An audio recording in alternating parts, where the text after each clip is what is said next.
respected dignitaries, we are honored to have Mr. Anish S., Deputy General Manager, Cochin Shipyard, Strategic and Advanced Solutions at Cochin Shipyard.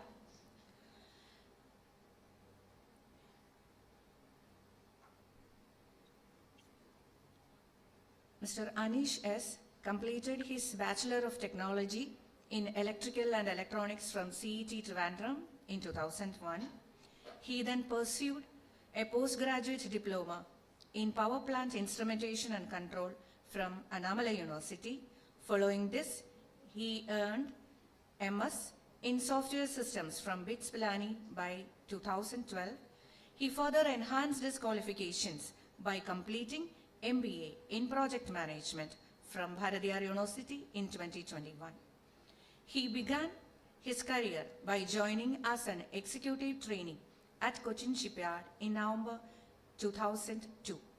He specialized in the design and commissioning of ship automation systems and network-centric systems for both commercial and defense vessels, rising to the position of manager design. He went on to lead bid design for electrical systems in the defense segment and also served as team lead for electrical design in defense projects at the level of Assistant General Manager Design. He currently holds the position of Deputy General Manager, Strategic and Advanced Solutions at Cochin Shipyard Limited.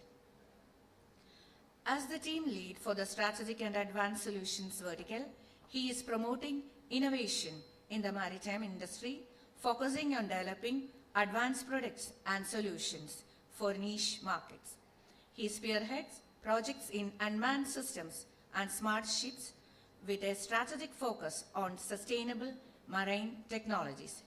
In addition to being a vital member of the R&D cell, he leads innovative research projects to develop technology in the industry. In addition to technical leadership, he actively supports the startup ecosystem, serving as a mentor and advocate for innovation and indigeneity. We are honored to have you as the chief speaker at our FDP, Converging Material Science and Additive Manufacturing towards Digital and Green Manufacturing.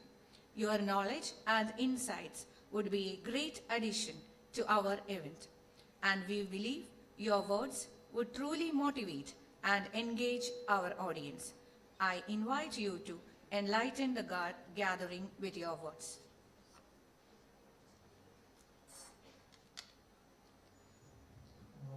Once again, good morning to everyone, offline and online. Thanks for giving me an opportunity to talk on behalf of Cochin Shipyard. So, I will be talking more on industrial automation and Industry 4.0, specifically from maritime perspective. So first I will explain about Cochin Shipyard to the people who have not heard of Cochin Shipyard Limited. We are a public sector undertaking under the Ministry of Port Shipping and Waterways, and we have started our activities in 1978 in shipbuilding. We have got 4 verticals. First one is shipbuilding, then ship repair. We also have something known as a Marine Engineering Training Institute, and finally we have a new vertical which started in 2021 under my leadership. It's known as Cochin Shipyard Strategic and Advanced Solutions, where we develop indigenous technology for maritime with the support of startup and indigenous technology partners. So first, this slide I wanted to give a context setting for what I'm going to talk today. So I believe you are aware that maritime transportation holds 80% of the global trade, and currently what is happening now is that it is facing a critical problems with the environment. Second, on the labor challenge and availability of qualified staff,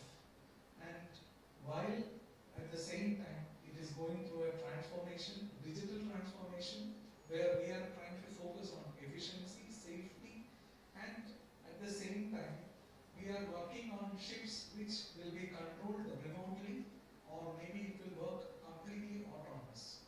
So the entire thought process or the entire operation of the vessel is getting changed. Secondly, the key concepts what we are going to look at is electrification, digitalization and connectivity. So if you see on the right side, shipping 4.0 means we are going to have robotics, cyber security, open systems integration. Similar to Internet of Things, we have something known as Internet of Things at sea. There are something known as cyber physical systems, data analytics, augmented reality, and last but not the least, simulation and optimization of the entire engineering. Also, there is an organization known as International Maritime Organization, which is committed to control the greenhouse gas effect from the international shipping. We are trying to see that the use of alternate fuels, so that in lieu of the fossil fuels, so that we can optimize on the global maritime transport. So this one slide I wanted to, I don't know how many of you have seen this. On the left side, this is the traditional system which we see over a period of time. We have some data acquisition happening on the field level, which is collected through sensors like pressure, temperature, or flow, and then it is getting calculated and acquired by the control level, and then the data happens on the, you will visualize on the scanner. This is what is happening from the traditional mechanism of automation. But what is happening is that it is getting evolved into the platform management, where on the right side you are seeing a naval ship where the entire collaboration of various systems, one which handles the propulsion, another one which handles the fire and the damage control, another one handling the flooding system, another one handling the entire alarm monitoring system, power management and the control center. Everything is distributed, it is triple redundant or more, and it is controlled from multiple locations inside the ship. I was fortunate to be part of the aircraft carrier project which we have done over here, and I can say that we were handling around 45,000 signals and the capability of handling the complete ship from a laptop from 41 locations in the ship. So to see it, where this is and where it is heading, these are the trends you should understand. You might wonder what is the impact of this on a mechanical engineering background. See, mechanical engineering cannot sit at isolation. It's going to be systems engineering where it is going to be, see, unless or until a mechanical actuator works, which is precisely controlled by a control system managed digitally, you cannot attain those level of precision. So mechanical engineering is the end to it, but the entire system works on a multidisciplinary thing. So now we are also seeing an integration of Industry 4.0 and also IoT, which is specifically on the maritime. Since you are aware of Industry 4.0, I will focus on the right side. Probably you might have not seen this, where we are going to have smarter ports,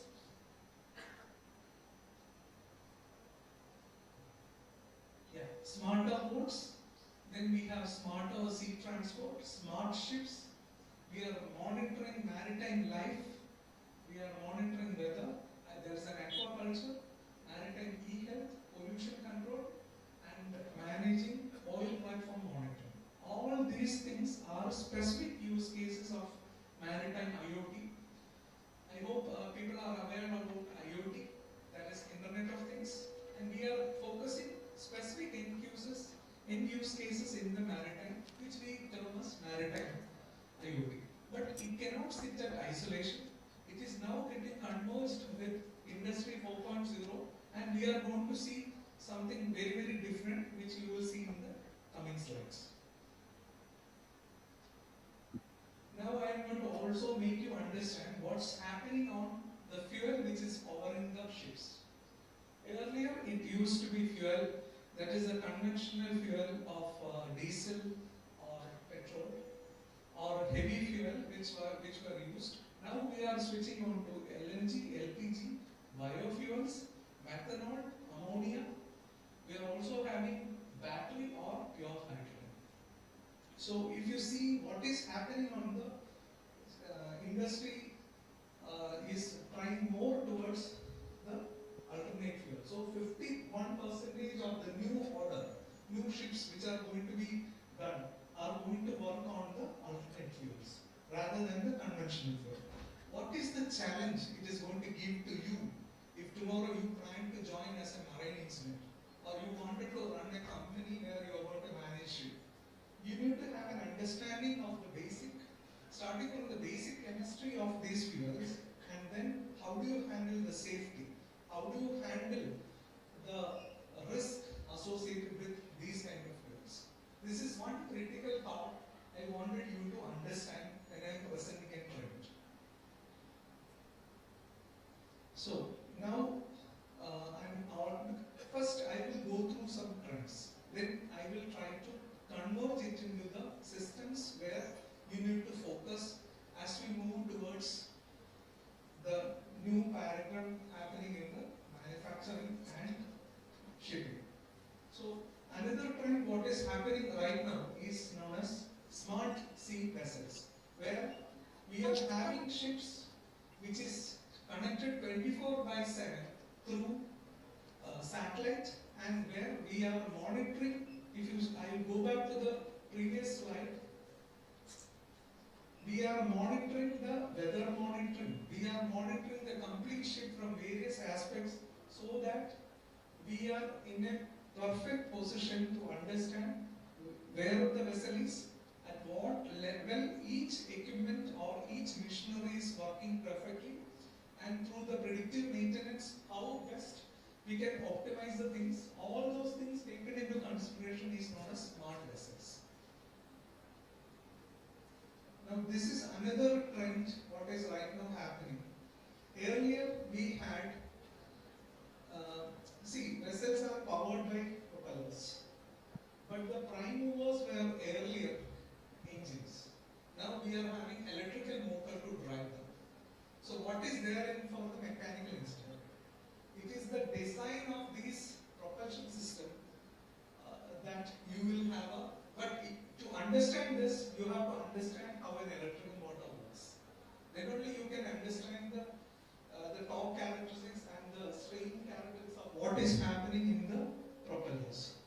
So, and also what is happening is that the engine rooms where it used to be highly inflammable chemical and dirty things are getting moved to a very silent, very smooth and clean environment without oil, but we are having another risk coming in with batteries and storing hydrogen on the vessel. Everybody believes that hydrogen is a very simple fluid. Believe me, when we did it in Cochin shipyard, we were first fully indigenous hydrogen based vessel in India. So we did it, our team did it. When we finally presented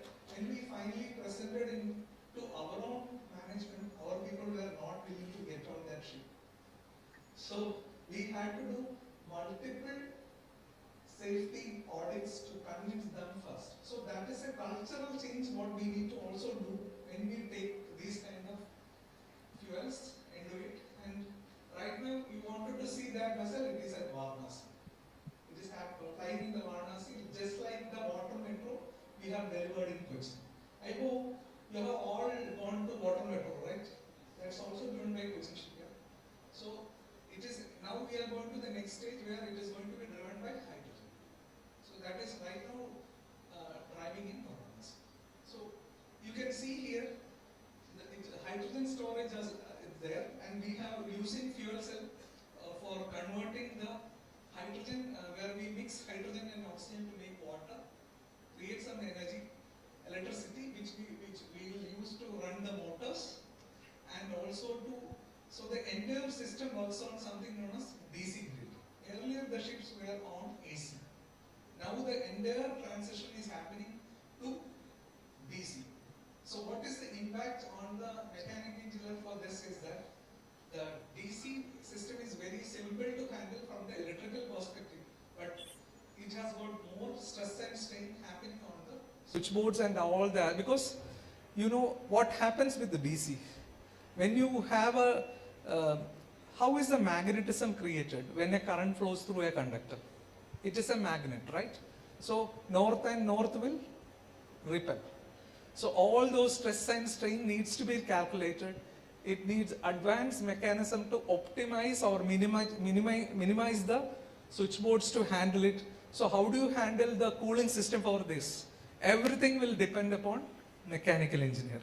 Or ultimately it is the physics, so that you ensure that you can minimize or miniaturize these things onto these locations.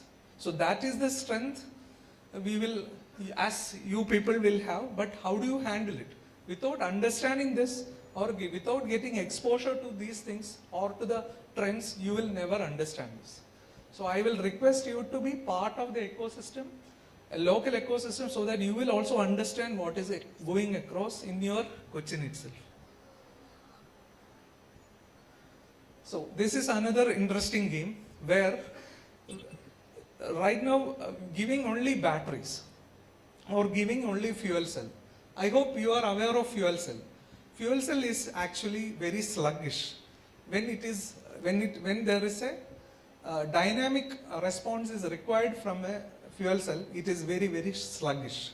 So how do you manage a dynamic sluggishness of a fuel cell? You will try to integrate with a battery, so that in that meantime it will give the required power, so that there is no problem in the control of the vessel. Let's assume that you are only giving a fuel cell to a vessel. Suddenly you are increasing or decreasing the demand. That demand change will be responded by fuel cell after some time only. So at that time what happens? So for that you will have to use these kind of mechanisms. So you will use supercapacitors or batteries or flywheel based energy storage for the temporary purpose during that time. So I believe fuel cell also is mechanical, right? So with batteries what happens? You need to have, if you need to miniaturize batteries, what will you need to do? You have to develop very strong cooling systems, very strong HVAC systems for these batteries. How do you do that? You can only do it through CFD. So those are very, very applied areas where I believe you will have a lot of opportunity. So, but I will again say, you will require to work on your fundamentals. Without that, you cannot apply this. So just relying on AI, who will actually work only on garbage in, garbage out, you cannot trust it. So you will definitely require very fundamental things, what you have learned over the years, to apply it or to complement it with the AI tool to make it successful. So now I am talking to the main thing, that is human in the loop. This is another trend which is very critical and very much applicable to all of you here, because this one element is the abnormality in every engineering loop, where because machines will work like what it is desired, it doesn't have any emotions. But this element will change the thing entirely. So how do you handle this? So you will have multiple disciplines like electrical, mechanical, software engineering, computer science, electronics, but what happens? The system engineering process, I believe this is the V curve which everybody is aware. This is what is right now happening. This was happening for a long period of time. Now what is happening is that it is slowly moving to something known as model-based systems engineering. First of all, there was systems engineering. The challenge was that a lot of people doesn't understand what is systems engineering. They were only talking about getting best in their own discipline. But once you start understanding how to apply these specific system engineering aspects to the area where you will require multiple or multidisciplinary approach, you will be at the mercy of a lot of people. That will require a teaming effort, where all your ego, all the things have to be put on control to develop a product in a time period. That is the difference between an R&D and a commercial project. So when we are dealing with project or when we are dealing with product, the critical element is human. So if you don't create a teaming, or if you don't create that culture, which is actually happening from our childhood days in home, and slowly when we become a professional in the 4 years from the undergraduate or 2 years from the postgraduate, these all things are very critical and to be learned and transferred to the children by the faculty. So this is if you are not in a position to handle these things, what happens is that how will these people will get that opportunity to understand? So that can only happen by industry academy interaction and opening all the senses towards the near locality and the global layer, where we will understand where we are and improve it. So the model-based systems engineering is one key area where I will request you to slowly focus on, because it is already moving to the next level. Now people are using AI-based systems. Say we have a classical example here. We all were talking about ChatGPT and other thing, and how computationally it is very, very difficult, and the amount of power and the amount of cooling it requires. Suddenly we see something known as DeepSeek coming here, and it is changing the entire perspective. How was it able to do that? Where it had an opportunity known as mixture of export. So this is the same thing as humans we also do. When we wanted to solve a problem, how do we solve it? We call a lot of people and then we have something known as a brainstorming. So the same technology it's like transfer learning, where you have applied those mechanisms onto it and tried to solve it. In the similar way, we need to have a model-based systems engineering. So what happens is that you will now put in something known as simulation onto your systems engineering, so that you don't have to do much work which we used to do in the earlier days. You will see it in the coming slides. So this is another area I don't know how many of you are familiar with. Are you familiar with this? Yes or no? Have you seen this? No. Now this is what is happening now, where in the left side it is known as software in loop, where you will try to model all the specific systems in a multi-physics model and try to simulate it before you are building that model, physical model, or spending a lot of money in developing this. On the other side, what happens is that you have developed the hardware. You will connect it to an external simulator, simulating the complete environment where that hardware is going to work, and try to see that it works perfectly in the lab before it is given to the actual field where it is going to work. These are very critical things. As students also you need to understand. These two things, this is already a trend. It's not that it is a new thing. This is already a trend which is also used in automobile engineering, robotics, all the area, and even wherever you wanted to, where there is a lot of capex which is going to come in, you need to simulate it so that you are very clear that with a reasonable amount of clarity that it will respond in this manner, so that you are clear about the risk of developing a technology, putting a technology in place before doing, so that you have a clear clarity of what all risk will happen with implementing a technology in the field. So this then converges to something known as digital twin, where you have the complete mathematical modeling of a complete system, subject to it is possible to be implemented in the edge device, or computationally possible, so that we can do starting from hydrodynamics, the systems, When we do it, we do the 3D modeling to ensure that wherever there is a problem, it is solved in the design, because in the design to change a small thing, it's very easy. Once you make it, it becomes 100 or 1000 times difficult to change it on board a ship. So you can do all those things with the digital twin. And I can tell you that we are slowly developing a AI-based digital twin for the fuel cell, so that we are able to reasonably predict when will the fuel cell fail, so that you can change the membrane. So how can we do that? Initially, those models don't have data. So in order to get the data, you need to run it, gauge it, and then parallelly run the software with that data, so that it will slowly start predicting with the human in the loop, so that you can get at least some clarity. Say it will initially start with 50-50. Now we are having a prediction of around 95%.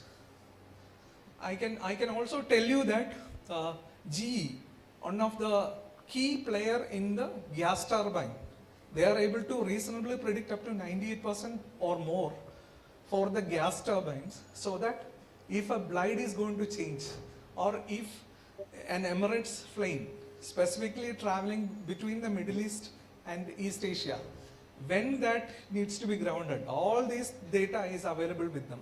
So that model is known as fly by air or fly by time, so that you don't own the engine. Engine is owned by GE only, always.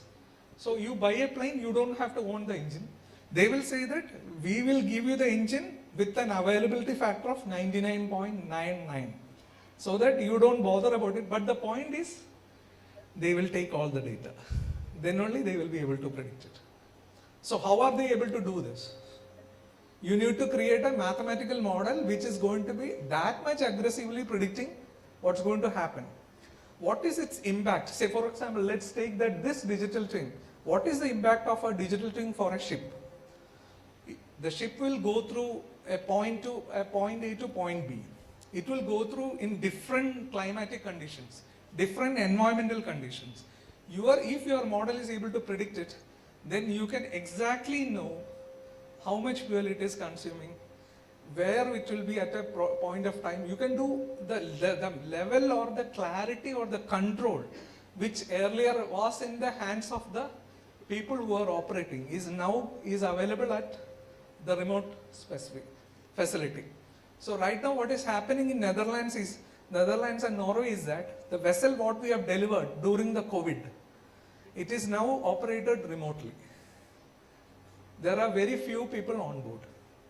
You will see the photo of that as we go.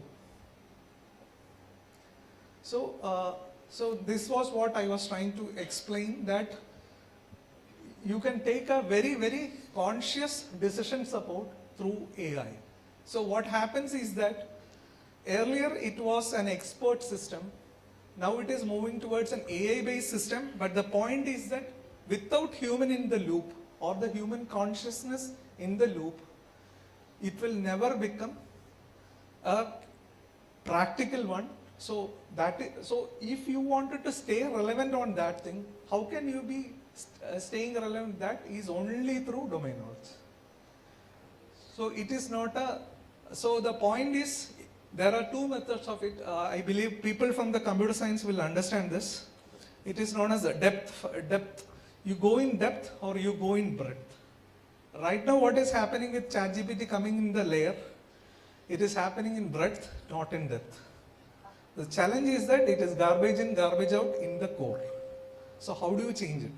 Only by consciously applying consciously building up your competency with the support of faculty ecosystem, only you will be able to come up. So please focus on that it's for students, when you come up with in the 4 years, that's how you become a professional. Okay, now I am going to the very interesting thing, because we are also parallelly developing a completely indigenous autonomous vessel, where the entire thought process is being developed indigenously. So what's happening is that you need to understand two different things. One is automation, second one is autonomous. You may be hearing this a lot. So what is the difference? Automation means the system will check, and if there is, say for example, it's like you have an AC which is pre-programmed at 25 degrees. So when that condition comes, it will stop the AC. If it is not, it will allow it. So that is known as automation. So autonomous means what? There is a perception element which is going to come. Like you are driving a car. You are aware of what is happening in your environment. When you add that part also that is the second block where it is being told system process the input against information from other sensors. It is known as perception. Once you understand where you are, you perceive where you are, then you take a call. It is known as an autonomous system. So that's the difference between automation and autonomous. So we are trying to now put in autonomous technology onto ships.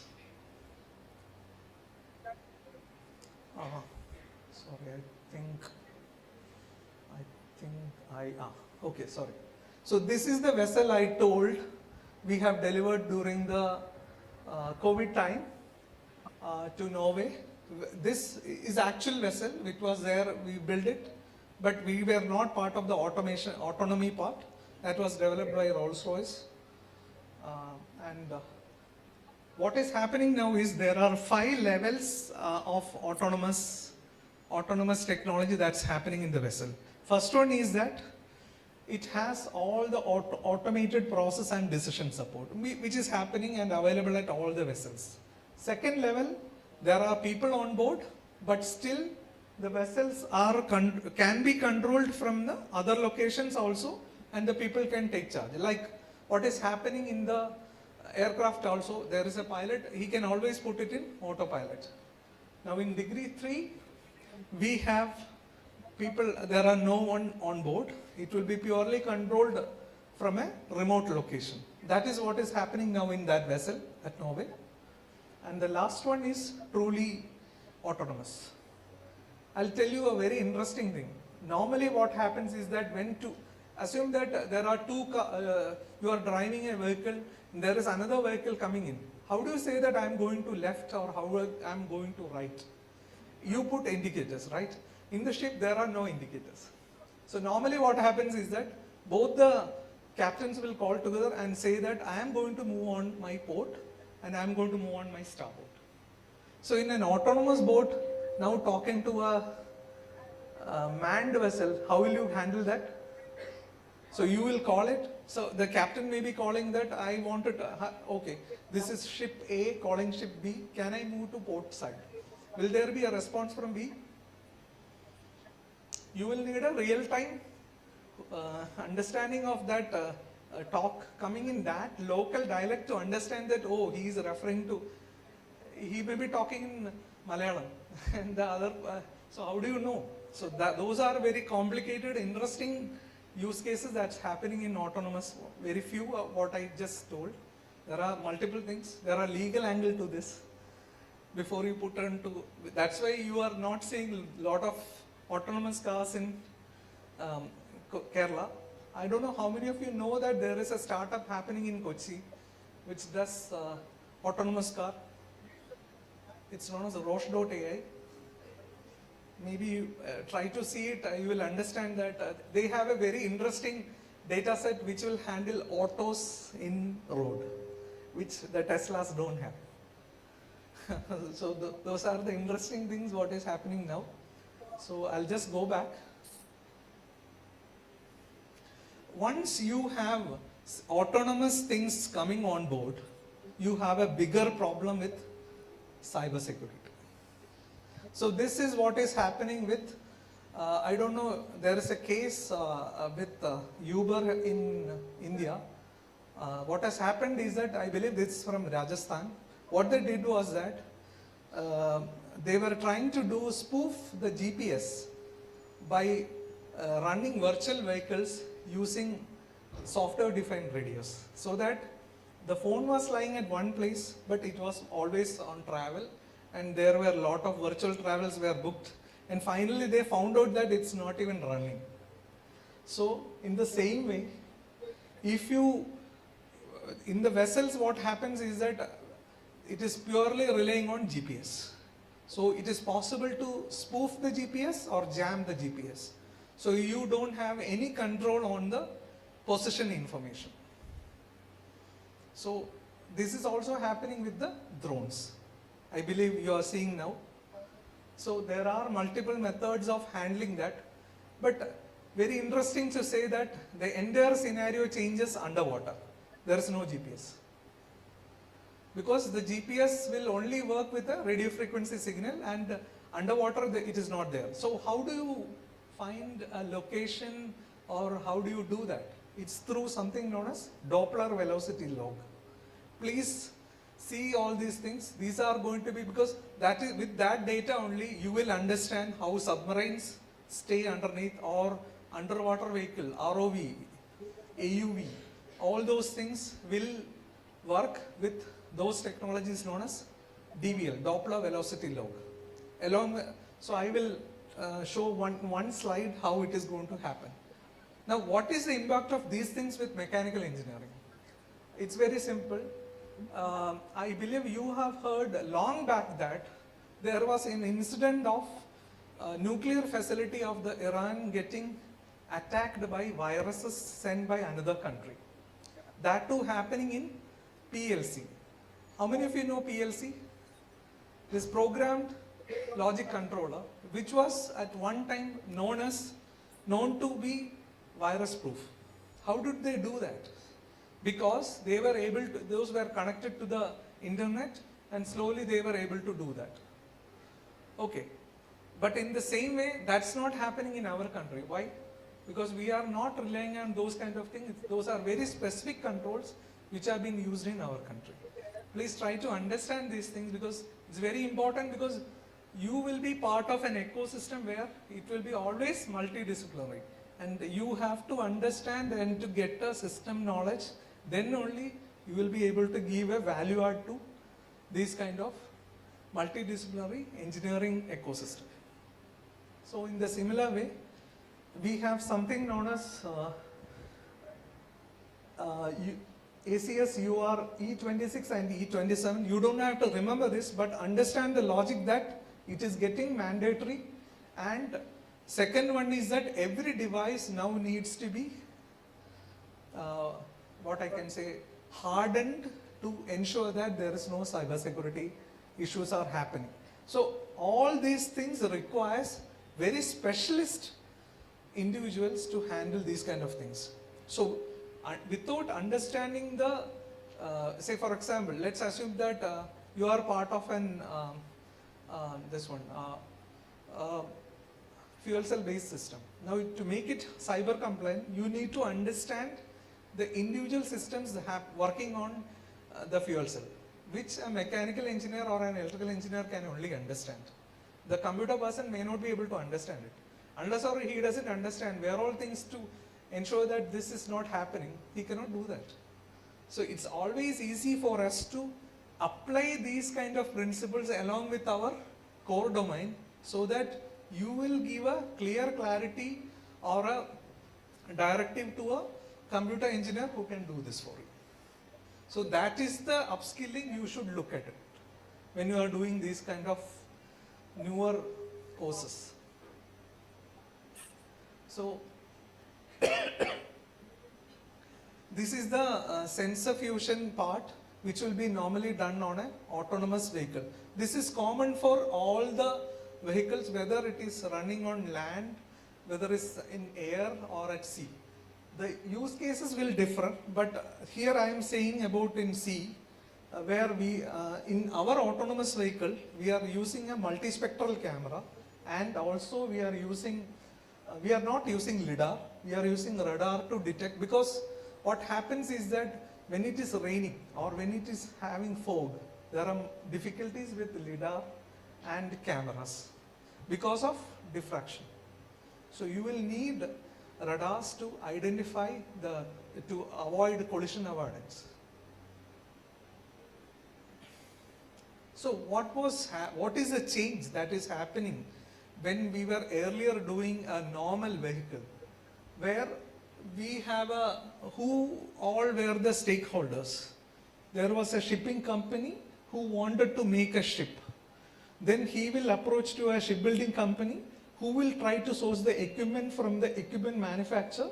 Then there is a classification society who will ensure that the things are happening properly, and then the government entities ensure that the ecosystem works well.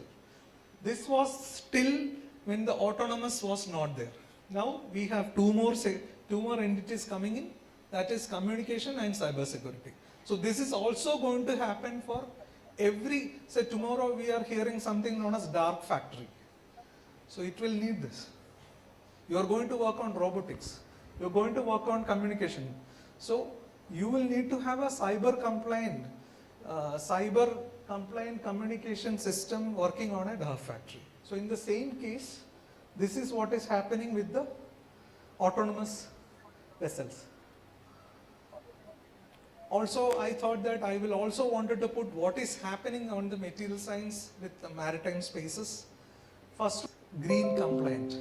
There are no asbestos. So we need to declare that. If it is there, they cannot recycle the vessel. So that those much of all commercial liabilities are now getting with shipbuilding and the ship operators.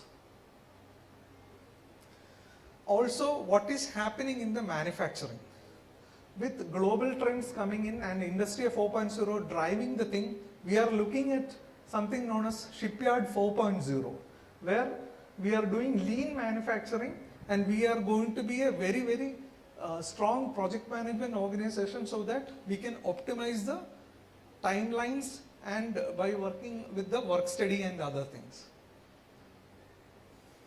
So what is happening on the shipbuilding aspect is that we are working on the 3D printing is not very, very aggressively being used because it's a very big ships cannot be built like that.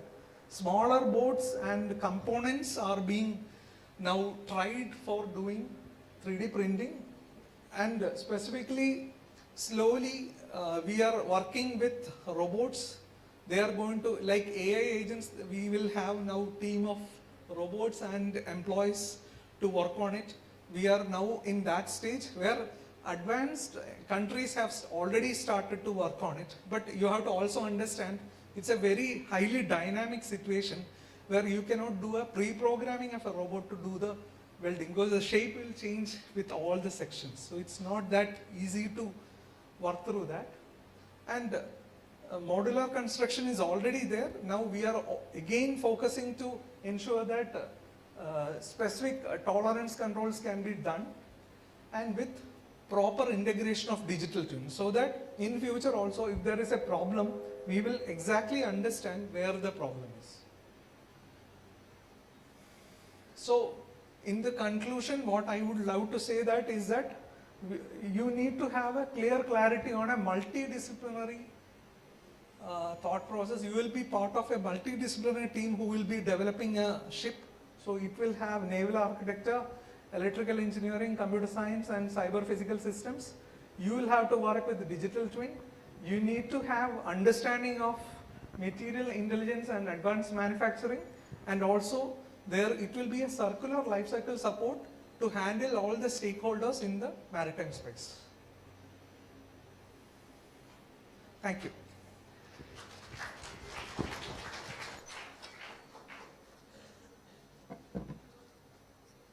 These are two aircraft carriers. We were at one point of time. This is INS Vikramaditya on the left, and this is INS Vikramaditya. Thank you. I'm open for questions. Thank you, sir. Thank you. Thank you, sir. Now it is your turn. If you have any doubt to clarify, any questions, audience, please.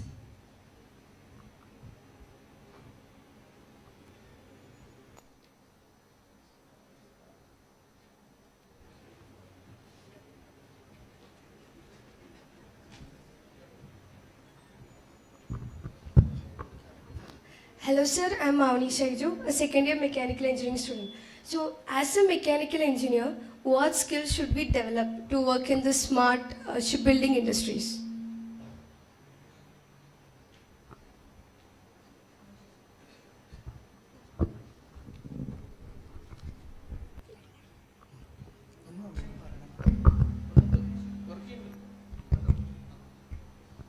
Okay, thank you for the question. Fundamentally, you have to first understand if you are planning to do in shipping. First thing is that you have to understand the basics of mechanical engineering. You need to understand pumps, how the hydraulic, electrical and pneumatic systems work. Then you should have a slow understanding of control systems, and so that will give you a basis so that you can take up a long-term internship with this kind of industry. Then working along with your mentors, you can be ready for that. That is the practical way of doing it. Or else what happens is that you will be good in book, you will not be good in practical. Any other queries? Good morning, sir. My name is Nandana. I'm a third year mechanical student. My question is, what are the key Industry 4.0 technologies currently implemented in Indian shipyards? In Indian shipyards, what's happening is that we are actually, very sorry to say that we are not at par with various things. But what is right now being done is that we are trying to integrate, in shipping, the critical part is welding. So we are actually now slowly moving towards something known as hybrid laser arc welding. That is an initiative which we are right now doing. Secondly, we are trying to get in more on automation and robotics. Third one, what is happening on the design is that we are actually trying to optimize the workflows in design to optimize the turnaround time. These are the critical things what we are right now doing.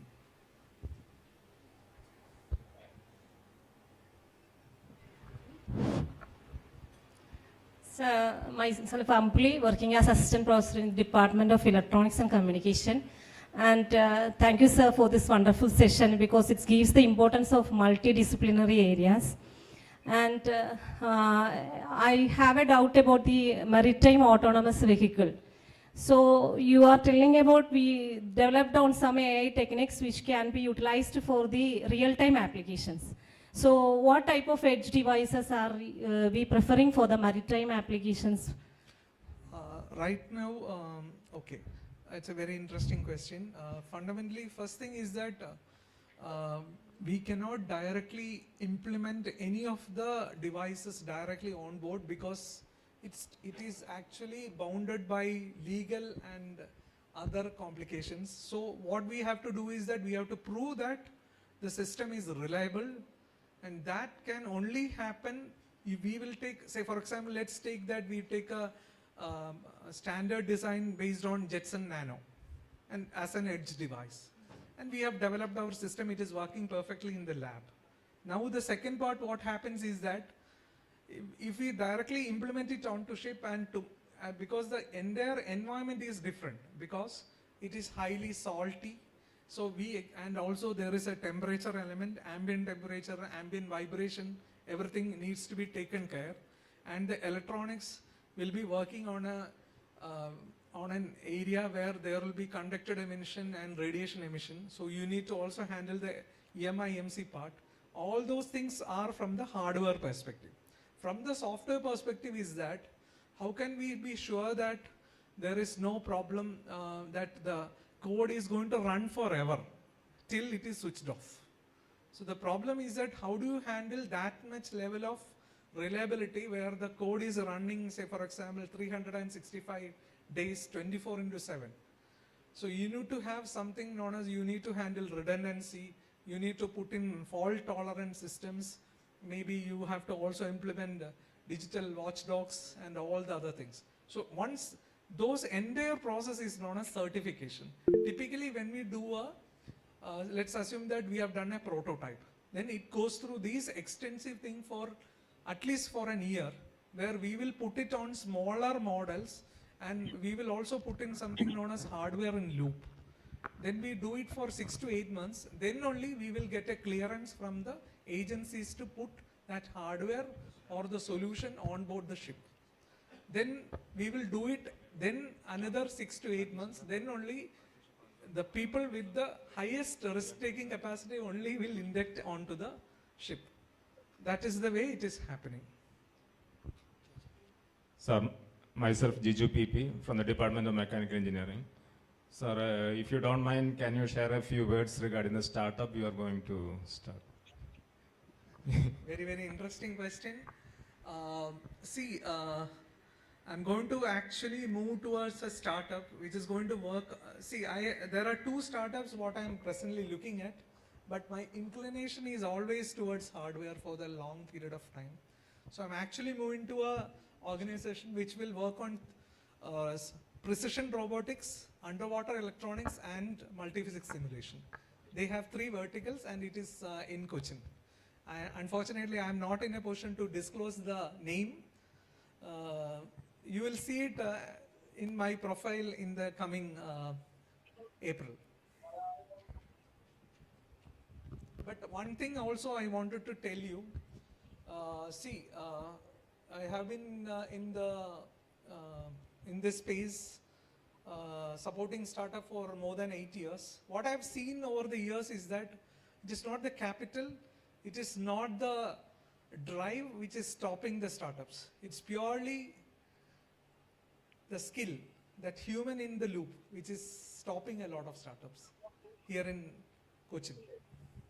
So what I am again stressing is that a huge support can come in from the Tier 2 engineering colleges, like what Zoho is doing over a period of time, is that Tier 2 engineering colleges working on local ecosystems can support this, but for which the support from the faculty is the ultimate thing.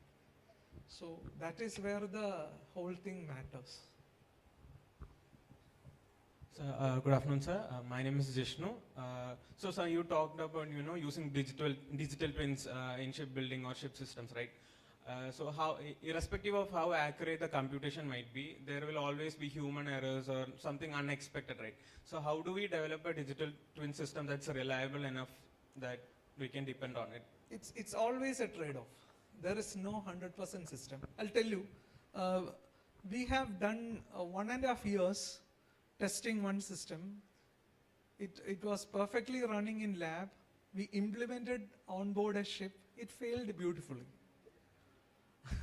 So we couldn't find it. Then only we understood that we missed the physics of it. Because when we tested it on the shop floor, we didn't care about the link length. Link length is something like the length of your shaft or the length of the pipe which is driving from the accumulator to the pump or from the pump to the end customer. So when you are putting a wire through the very EMIMC area, at the end of that cable, it is not only the impedance what is mattered, there are capacitance happening onto it, resistance happening, which will delay the signal in such a way that you will miss the hard timelines of running. See, it's like this. You give a command, it is supposed to respond in 0.5 seconds. It will not happen. So it's always work in progress, and you need to have trade-off. So that how do we do these kind of things? So we will slow down the communication, but that can with the human in, so that once we are confident, slowly only this can happen.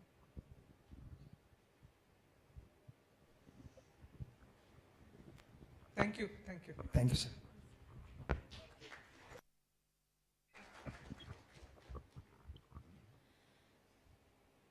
Thank you, sir, for the scintillating speak and enlightening us with your immense experience at Cochin Shipyard.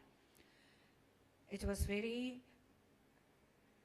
vast, from the development of vast in the sense in the development of water metro with a hydrogen fuel to all those things were very important information for us. Water metro for Varanasi using hydrogen fuel, and your talk has given us a lot of things to think about ecological impact of power production, about human expertise in model-based systems engineering. We would like to thank you for introducing us to the concept of software in loop, hardware in loop, digital twin, fly-by-air. It was immensely interesting to know about the autonomous maritime systems. And thank you, sir, for this highly informative session with lots and plenty of real-time examples, which was diverse in such a way that he talked a lot about the startups in Ernakulam, which is trying to develop AI software for auto rickshaws, and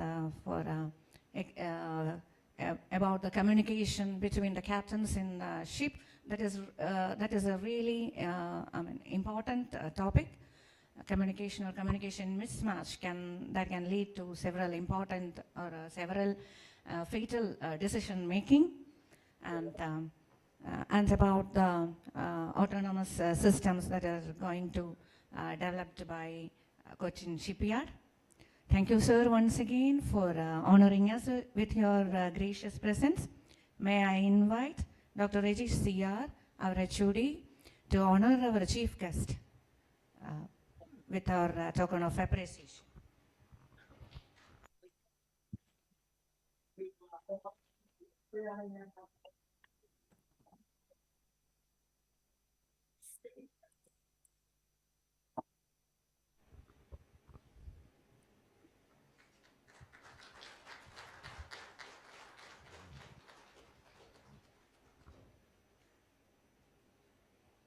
Thank you all. Thank you once again. I request every external participant, especially faculty, be set in the premises of the main seminar hall. Students can move out from the seminar hall. Faculties, please be present in the seminar hall for a group photo session. Tea will be arranged outside. Students can avail that. Yes. So please add your tea.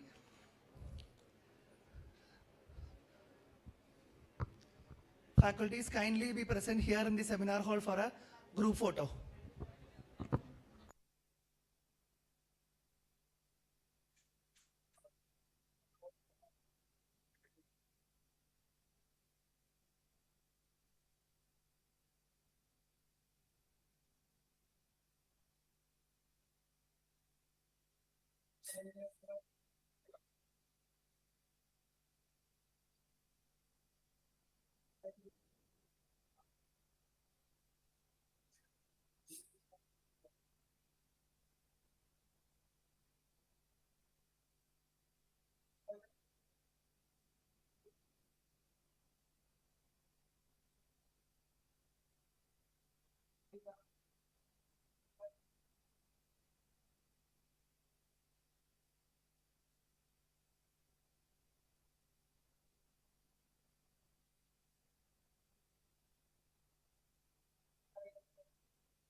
participants please kindly be on the stage for a group photo.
Hello. Next section will start after the tea break. Please join us after 10 minutes.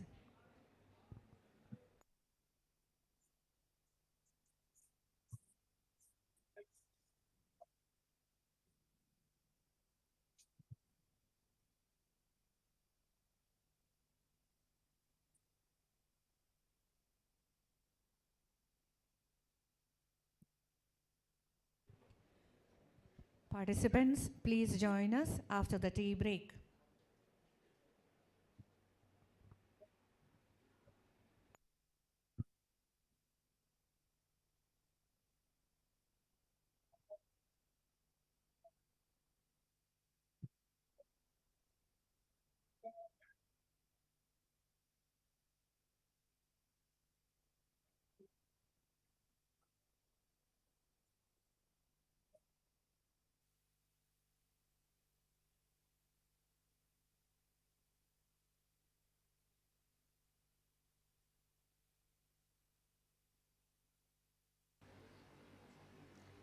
Participants, please come forward.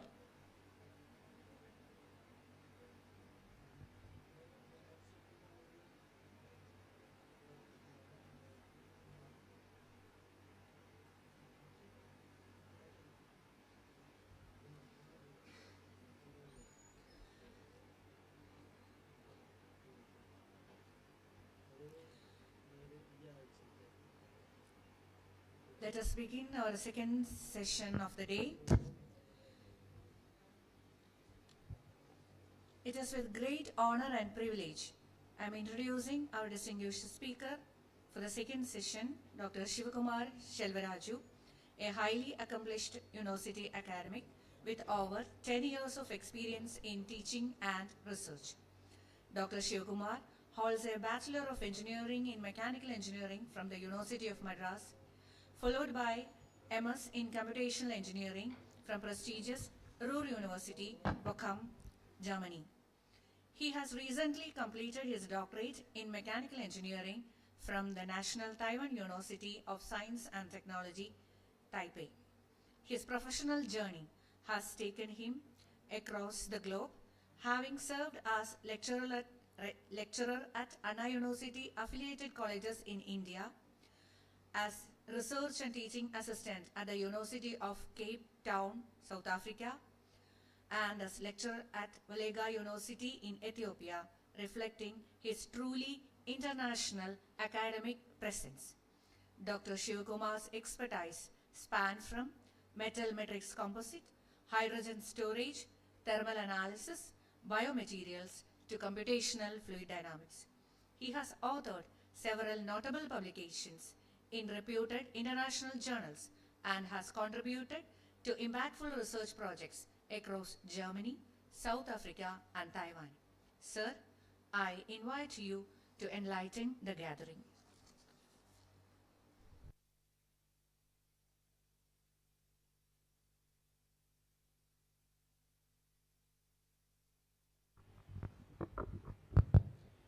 Good afternoon, everyone. Thanks for the introduction, man. I am Shivakumar Selvaraju. Actually, I am from Tamil Nadu. I am currently working in Taiwan. So, today lecture, I will just discuss about the metal matrix composites on the application area of biomedical application as well as in the hydrogen storage area. So, I will give the fundamentals, what are the process that need to be done for these two applications. These all are the topic sections that will be discussed in this. So today topic is the metal matrix composite for hydrogen storage application and the biomedical application. These are the two areas that I am going to cover. So some fundamentalist area of the hydrogen storage and the complete section for the biomedical application, what we need to do, how to prepare the material, what are the problems there, and how to analyze each and everything. So that's what the things going to be there for this complete session. Okay, so the first one, introduction, metal matrix on biomedical application, secondary process which we need it for hydrogen storage application, and then what are the area that we can concentrate in the future, what is the update now and what we need to do for the next research area. That's what. Okay, so what is the necessity of the metal matrix composite first? So the reason behind, we have the monolithic elements, materials, which is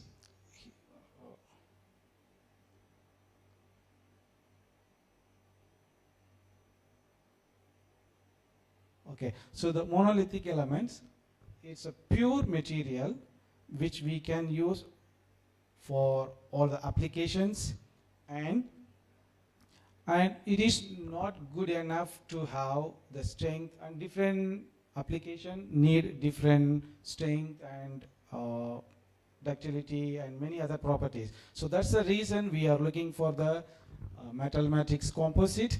Here we can see the aluminum, iron, magnesium and titanium, stainless steel. These all are the material which is existing, and the metal matrix composites is the reinforced mixed in the monolithic metal. So that is a pure metal mixed with the reinforcement. So these are the fundamentals. I am not going to spend much time on this. So probably we can move forward with the further where the research area we focused on. So this is the complete property of the monolithic element and where it is failed and why it is failed and what is the need for the next the metal matrix composite, why we need to move for the metal matrix. So there are the reason here. So most of the things, the monolithic element, it's a single phase, homogeneous, there is no other elements except the impures, so it will be homogeneous, the property will be equal in all the direction. That are the simple things, and the main issue with this, it's not suitable for the some kind of corrosion. For example, our chief guest, he was saying that it's corrosive environment, for example in the sea, so they are using the ship, so it's a highly salted area and it's corrosion. So that is one of the reason, and also the single function, but we are looking for some advanced material. That's the reason it's pushing ourselves to looking for the next new material. So that is the reason we are moving forward. And also the fuel efficiency, the EV vehicles, so they are the efficiency when you reduce the material, the complete core weight, then probably we can get some good efficiency. So there the magnesium materials and aluminum material, metal matrix composite, plastic, so these all are plays important role. So the pure material which we cannot use in that area, that's why different applications need different type of material. That's why we are looking for the metal matrix composites, which leads to the advanced metal, which is we are going to look for. So now we have seen the monolithic element, and next section is the alloy and composite. Already we have alloys, which is a combination of two elements or more elements. It's a multi-phase, but it's homogeneous. Still it is considered as a monolithic element because there is no discontinuous phases. So the phase will be combined and still it is considered as a monolithic element. But here we can see the composite, it is like a discontinuous phases. It's not, the phases are different multi-phases. The direction will be different. The properties or the direction is not the same. So the simple explanation which I have given in the right side, you can see that. So just bowl of water, when you add some salt in that, it's completely dissolved. You cannot see anything in that. But when you come to the composite, we can see that sand mixed with the cement, that it is visible. So that is a simple example that we can understand. So this is alloys and compost. Okay, types of composite, which we have the vertical reinforced and continuous fiber and discontinuous fiber, which we have here. This, we can see that these two, the continuous fiber and the discontinuous fiber, they are using in the FRP. So mostly the metal matrix composite, we are using the particle reinforced. So these are the different types that we have, but this is the most important area. So the previous section we have seen that there are some reinforcement that need to be selected to prepare a metal matrix composite. So here we can see that the property, the structural integrity is based on the reinforcement which we are going to choose. So there is a most important area, that is the wettability of the reinforcement material, that we need to take care of that. So when the wettability is less than 90 degree, then that is good for that the reinforcement will be good for giving the proper metal matrix composite. So the wettability, if it is more than, the angle is more than 90 degree, then that will give porous and void. These kind of issues, it will be there, and agglomeration, it will be there. Nucleation growth, there will be an issue in that. So this will give the weakening of that is called the weakening mechanism, which will be discussed in the upcoming slides, where we have some practical examples. There you can see. In the strengthening mechanism, so when the wettability is less than 90 degree the angle, then the Hall-Patch mechanism, Orowan strengthening, and the coefficient of thermal expansion, so the load transfer, this will take place, and which will enhance the metal matrix composite strength and the ductility. All the property will be good enough when the wettability is less than 90 and 30. So the manufacturing methodology, there are a different type of methodology, liquid state and solid state and in-situ processing.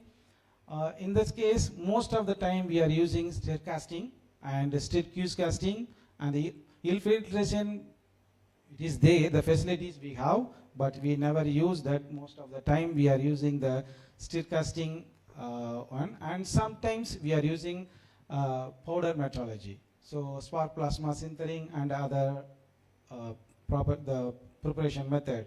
So we never tried with in-situ processing, but we don't have that facilities, so we never tried with that.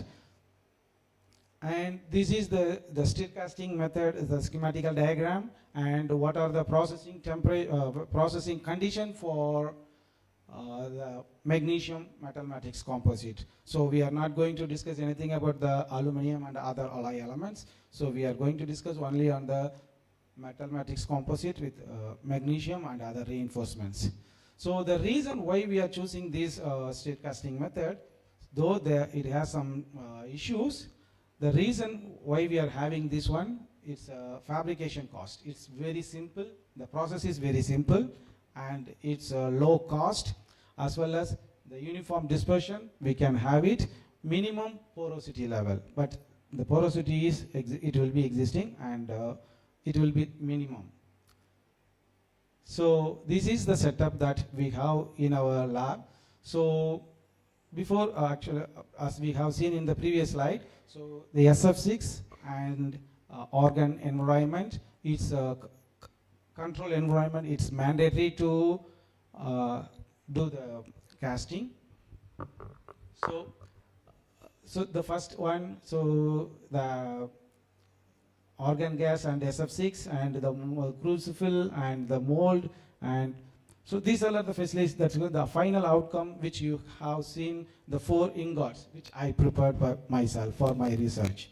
So this is the first one, the pure magnesium and 0.5% copper with 0.15 graphene, and so I prepared up to 4 ingots. So I will let you know what are the defects and where I made the mistakes and what are the things to be avoided when we are doing the metal matrix composites, and these all are the things which we can discuss in the upcoming slides. And we can see here, so that is a sample preparation area. After preparing this ingot, we need to move forward with the sample preparation. So after finishing that, now our complete ingot is ready for the examinations. So here is the interesting area. Hereafter, the complete technical sections, it will be there. So the first one is the XRD diffraction. X-ray diffraction and optical microscope image and scanning electron microscope and mechanical properties and electrochemical and biocompatibility. These all tests, it is completely related to the biomedical application. So the secondary process, we will discuss how to prepare the sample for the secondary process, the hydrogen storage application after this one. So here you can see that why we need XRD and optical microscope. XRD, we can see only the phase and what are the combination it is there. The peak we can see. And that is not actually the XRD is more than enough to finish your PhD. XRD alone is enough to finish your PhD. Once if you are able to understand what it is saying, each and every peak what it is saying and how to extract the data from them, it will take minimum 2 years to do the complete analysis of the XRD. So if you are able to understand each and every stage of XRD, that is more than enough to understand the remaining. Okay, that is, okay, we will be interesting after that. Okay, we know all the phases, what it is saying, what is the crystal size, dislocation density, what is there, what is the grain boundary, and what it is inside the grain boundary, how the strengthening mechanism working. These all know we from the basic information. But we will be interested to see the surface morphology of the material. So that is the next part, optical microscope. So there you can see the crystal, the grain structure and the grain boundary, what it is existing there, and how to understand what it is. So we can see only the surface with the particles, but we don't know what it is existing there on the grain boundary, what are the particles and what are the grains, each and everything it is there. So that is the area, the next, the scanning electron microscope. So there you can understand what are the metal matrix that is existing there and what are the reinforcement that you have given and where it is accumulated and how it is dispersed in the matrix, how it is going to increase the strength and what are the defecting mechanism, what are the strengthening mechanism, how you are going to correlate this all. That's the area next we can understand with the electron scanning electron microscope with the elemental mapping, that is ADAX. So next one, after understanding the XRD, optical microscope, SEM, so we have some basic information. Okay, these are the reinforcement that we have given into our matrix. Okay, our matrix is good or bad.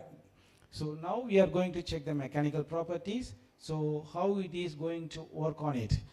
And then electrochemical, that is the most important area for my research. So the corrosion section, how it is working. So then another type of corrosion testing, which is the immersion corrosion testing. And then after finishing all this, so then we need to move forward with the biocompatibility test. The prepared material, whether it is going to be suitable for the human being, so it should not create any problem, it should not create any issues for you when you are going to apply into the human body. So for that, we need to do the biocompatibility test. So I have just done the cell viability test and it's need to move forward for the in vitro test, in vivo test. These are the next stages. Before going to apply this material into the human body, there are several stages that we need to confirm. All these stages need to be passed. Then only the material will be applied into human's body. The currently used materials, which are the titanium based material, probably, I am not sure how many of you experienced this issue, it will be creating the stress shielding effect. After recovering, it will be giving problem. That I will explain that in the next slide. So the next few slides, the complete session will be the prepared material, how we are going to analyze and what are the things it is existing, how it's giving the strength and other things. Okay, the ultimate aim of this project. So, sometimes due to the accident or illness, there will be a fracture in our human body. Most of them will be experienced during our childhood. So the fractures are classified. One is simple fracture and another one is the compound fracture. The simple fracture is nothing actually, even when we walk day to day. So there will be a micro fracture in our body. That will be our human body, it will resolve by itself. There is no need of external support, nothing. The simple fracture, that will be solved by giving the external plasters, by some bamboo sticks and some winding. So they will fix it by giving the external plasters. That is simple fracture. In the compound fracture, it is impossible to solve by these two methods. So we are looking for the alternative method. There is our research area going to work. So we are completely preparing the material for the compound fracture. So that material is supposed to be biocompatible as well as it support the bone healing. So this is the main ultimate target of the material. So here, so in the real life, now the government approved material which is titanium based material that gives the issue with the stress shielding effect. For example, if you place that material in your hand, the weight, it is not same with the bone what we have. So because of the weight difference, so always you will be feeling so heavy and always it will be like some weight it is hanging on your hand. So that effect is not supposed to be. So that where we are trying to produce some suitable material which is close to the bone property. So that is magnesium. So actually the bone density is something approximately around 1.8 grams per centimeter. The close to the property which is the magnesium it is having. That's why we have chosen the material magnesium for this kind of research area. So also there are aluminum is there, but the aluminum material is little harmful for the human being. So sometimes it will give the nervous issues. That's why we are not supposed to go with that. So the magnesium is quite suitable and biocompatibility and biodegradable. That's why we are choosing magnesium for this kind of application.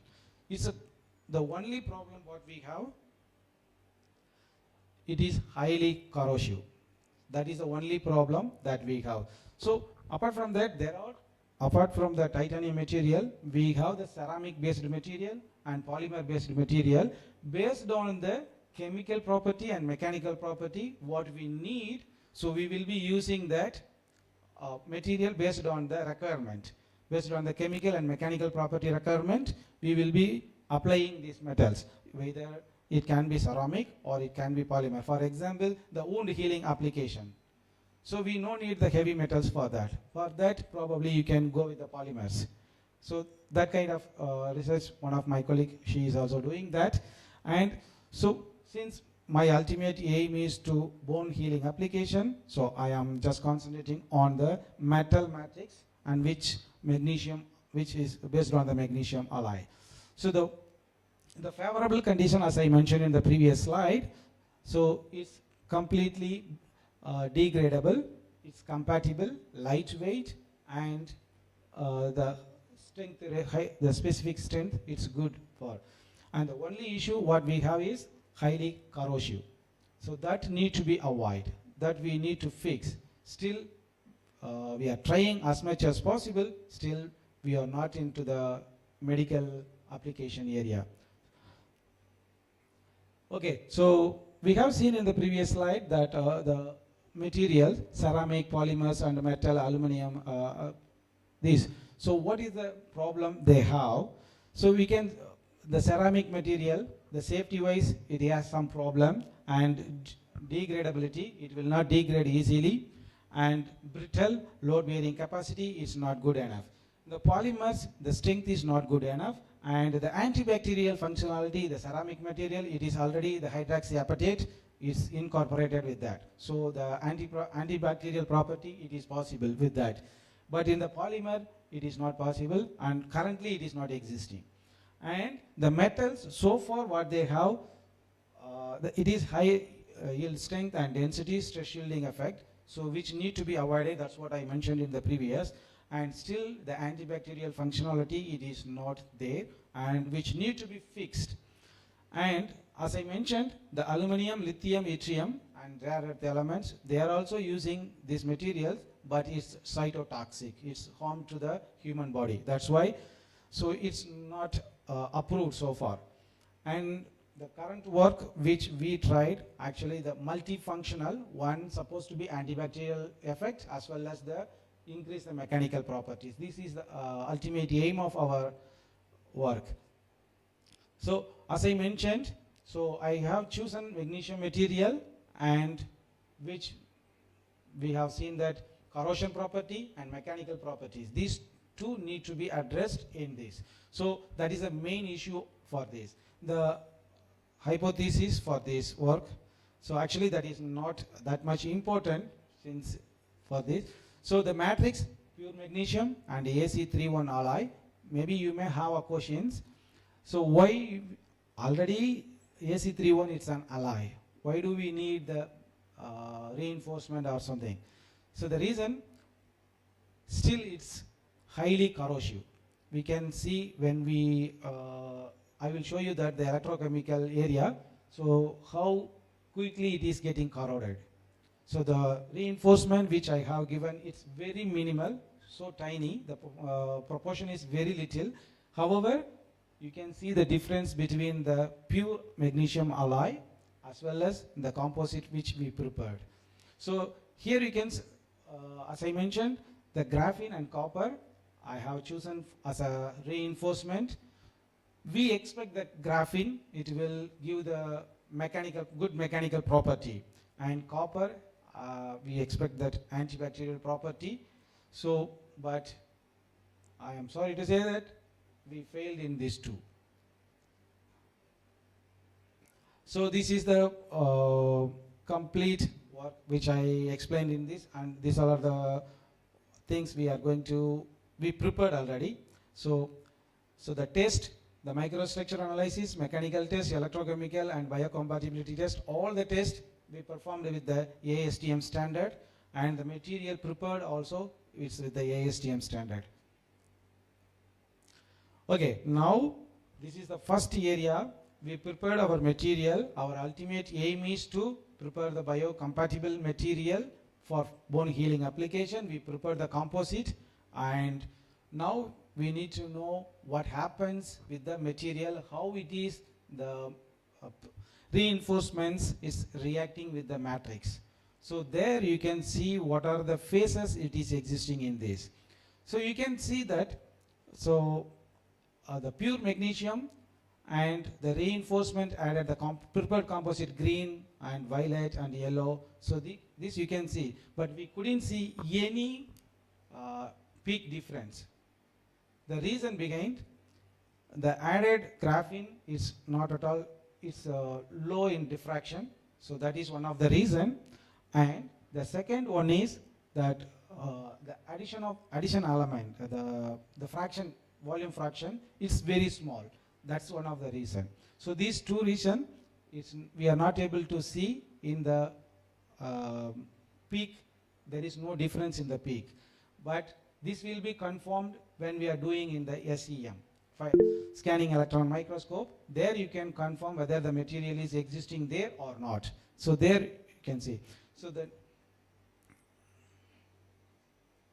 okay, so as I mentioned, so the XRD, that is more than enough to understand what is your material, how strength, how hard, how ductile, all the property that you can understand with this, all the analysis.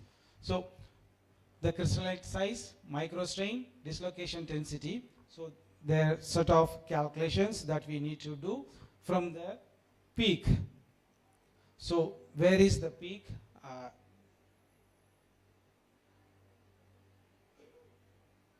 Okay, so the peak, how broad the peak, how peak the intensity, So with these, where it is the theta value, and based on these properties, we can calculate the crystallite size, micro strain, grinds, this all the information will be getting from this peak, and which we can get all the calculation. Then we can see the correlation between the mechanical property, corrosion property, all that can be understood. We can understand from this data. So whenever the crystallite size decreases, the mechanical strength getting increases. So which will give the micro hardness, which will increase the micro hardness, and the micro hardness will be giving good strength.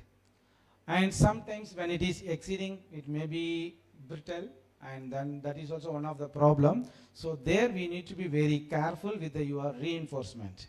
So the reinforcement level, how many volume fraction we can add, what is the solubility of the reinforcement, and how much we can add, so that we can first, before going to the preparation, we need to understand that, then we can add that all of them. So as I mentioned, so I understood what are the phases which is existing in the XRD peak, and now the observation of the surface morphology of the material, that is comes from the optical microscope image. So the A image, it shows the pure magnesium, the grain size somewhat smaller than the B. So when I add the little amount of graphene, you can see the difference how big the grain size from the pure magnesium, which added with the 0.15 weight percentage of graphene, which is increasing the grain size drastically. So next slide, I will show you the statistical distribution. And then here, when we move forward with the addition of copper, it is reducing the grain size, and then again further addition of copper, it's increasing the grain size. So as an engineer, so we can study all these images, and okay, from the visual we can understand what is happening. Or okay, just adding graphene is increasing the grain size or decreasing. So these all understand, but it's not our duty in PhD or in the research. So we need to understand the basic mechanism, what happening there inside. What are the reinforcement which I have given in the matrix, and how it is making the changes in the matrix. That is our duty as a researcher. So in this case, after long struggle, we come to know that the graphene is not the wettability, which I have discussed in the introduction section. The wettability is, in terms of wettability, the graphene is poor. So that material makes huge difference in the microstructure. So that is the reason the grain size getting increased.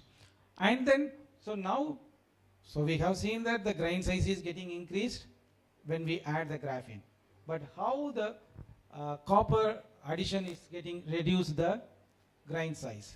So usually copper, it will be grain size reducer. Grain growth, it will be very little.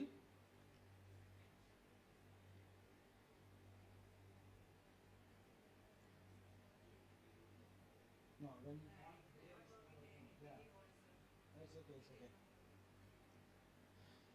okay, so usually the aluminum is one of the good grain refiner, but I use in the second phase, but here I am using only in the pure magnesium. So the pure magnesium, I add just 0.8% of copper, which reduces the grain size for some extent, but not up to the mark. Our ultimate aim supposed to be pure magnesium. When we add the reinforcement, it's supposed to reduce the further down into the grain size, but it's not happening. And then further addition, you can see it's increasing the grain size. The reason, so the solubility of the material, actually 0.3% maximum weight percentage, but which I have given 0.5 and 1 weight percentage. That's one of the reason, because it's not diluted properly, as I mentioned in the previous alloy. water with the salt. So it's not completely dissolving in the matrix. So it's the particles are existing here and there. So that is the agglomeration area. So it's getting gathered in the grain boundaries. So that gives the problem. That's helping to the grain growth, not for the grain refinement. So that's the one of the main issue which we are getting in this one. So the next phase, you can see the AC31 alloy. So there also the same, the graphene disturbing the grain structure. You can see that the AC31 alloy, the grain refinement is really good. When we add that copper and graphene, so the grain is getting increased, but it's moderate, but somewhat allowable area. So that's what the issue which we faced in the first phase. So the next one, the statistical distribution of the grain structure, which we used, all this information we got it from the optical microscope image. So we can observe from this the pure magnesium, which is 600 micrometer. When we add graphene, it's drastically increasing approximately 1200. And addition of copper, it's reducing and further increasing. The reason already I mentioned, the wettability and solubility. This is the main issue when this. So the next phase what I have done, so in order to use that 0.5 weight percentage, so we reduced the graphene content as well as the copper content. So somewhat that reduced the grain size, and we are able to get some good corrosion resistive material based on this the first phase. And the second phase we got some interesting and corrosion resistive material, but it is with aluminum alloy, sorry, magnesium alloy with these reinforcements. So the issue, as I mentioned the previous slide, so you can see that the graphene wettability is poor, which the dendritic region starts in the beginning. So when it is getting properly wet, it will move forward with the grains. Otherwise, it will be move out. And addition of copper is hindering the grain size, and the nucleation growth. It helps to nucleation growth, and which makes the grains to more refined one. And the intermetallic phase, as usual, it will be formed there. There is no issue. The excessive copper. So when the copper is not reacting well with the matrix, it will move forward to the grain boundary. It will be gathering, it will be accumulated in the grain boundary area. So this is the issue that we need to be very careful. What are the amount of volume fraction that we need to give? That's the area we need to look. So here the complete visual, the surface morphology. What are the elements? Where is our reinforcement? Where it is existing? How it is going to help or disturb our material? That's what we are going to look at. So you can see here. Here this is the pure magnesium, and it's completely pure. There is no any other material in that, even impures. There is no impure. It's lab materials, 99.99% is pure. And the similar way you can see that it's a AC31. There is nothing in the grain boundary. So this is the grain boundary. This is one grain and the another grain. So there is a boundary. So there is no other material inside.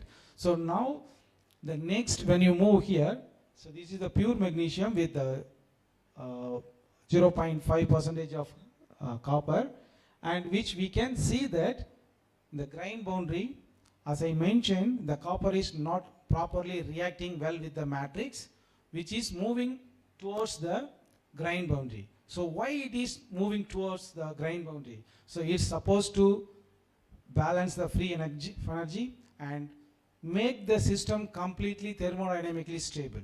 So then for that reason, the copper is moving towards the grain boundary. Also the graphene. If it is excessive, some area it will be floating. So the wettability is poor, so it will be floating in the matrix, and it will not get into the grain to make the the strengthening material. So that's it will help to weakening mechanism, not the strengthening mechanism. So that's happened here in this material.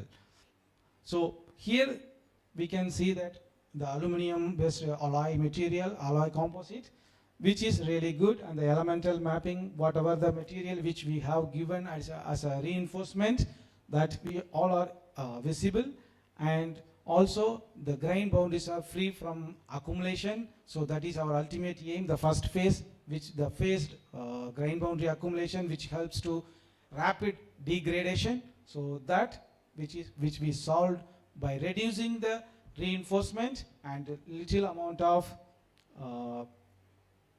corrosion. Still it is existing, but it's okay, reasonably fine. So that is all about the electronic microscope image.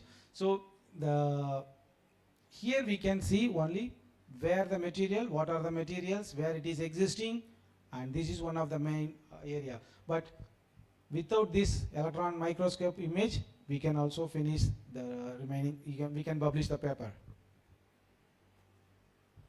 Okay, so this is a corrosion test.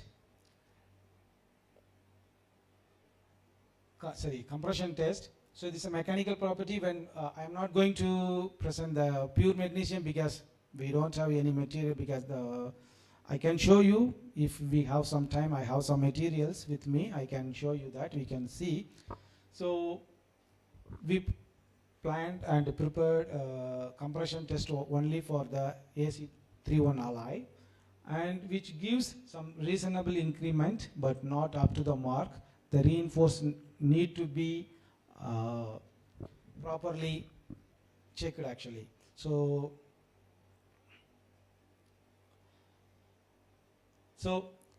as I have seen in the microstructures, the XRD, we have the crystalline size, dislocation density, and microstrain. So these factors, how it is going to give the impact on the micro hardness and ultimate compressive strength. So the ultimate compressive strength and hardness both are same, measuring the mechanical property, but in different scale. So here we can see the AC31 alloy, the crystalline size is getting increased, the dislocation density is supposed to be decreased, and the micro hardness, it will be increased. So it's interrelated parameter. So that's the reason we need to understand all these three parameters. Not only this, there are so many things behind this. To do this calculation, we need to understand very deeply. Then we will understand what is going to happen there in the mechanical property. Okay, so this is for me particularly, this is most important area and interesting area as well. To gather this information, I spent something around 1.5 years. To gather these two images, I spent around 1.5 years, because it's most important area for biomaterials. Also in the area of magnesium-based materials, because it's highly corrosive. And what are each and every parameter, what makes what, and how it is impacting the corrosion property. These are the things that we need to understand. Actually, this section is completely not enough to explain all the things which are happening there. Even the first one, the PDP, potential dynamic polarization, this itself, it will take minimum 45 to 1 hour to explain the parameter, what's happening there. So simply explaining that, so the anodic reaction is taking place, followed by the cathodic reaction. So the corrosion density, that will be calculated from using the tangent line on the PDP, the anodic and cathodic reaction. So there, where it's meet, we will get the I current as well as E current. So based on that, we can show that the material, whether it is good or bad. So that the next one explains the electron transfer, which is electrochemical impedance spectroscopy, that you can understand how quickly the material releasing the electrons. So when the material release the electron quickly, then that material is not corrosion resistive material. So our material not supposed to release the electron so quickly. It's supposed to work so slowly, but in the case, you can see the material is not at all strong enough. So it's corroding so quickly that dia is supposed to be more. So how big the dia, that material is corrosion resistive.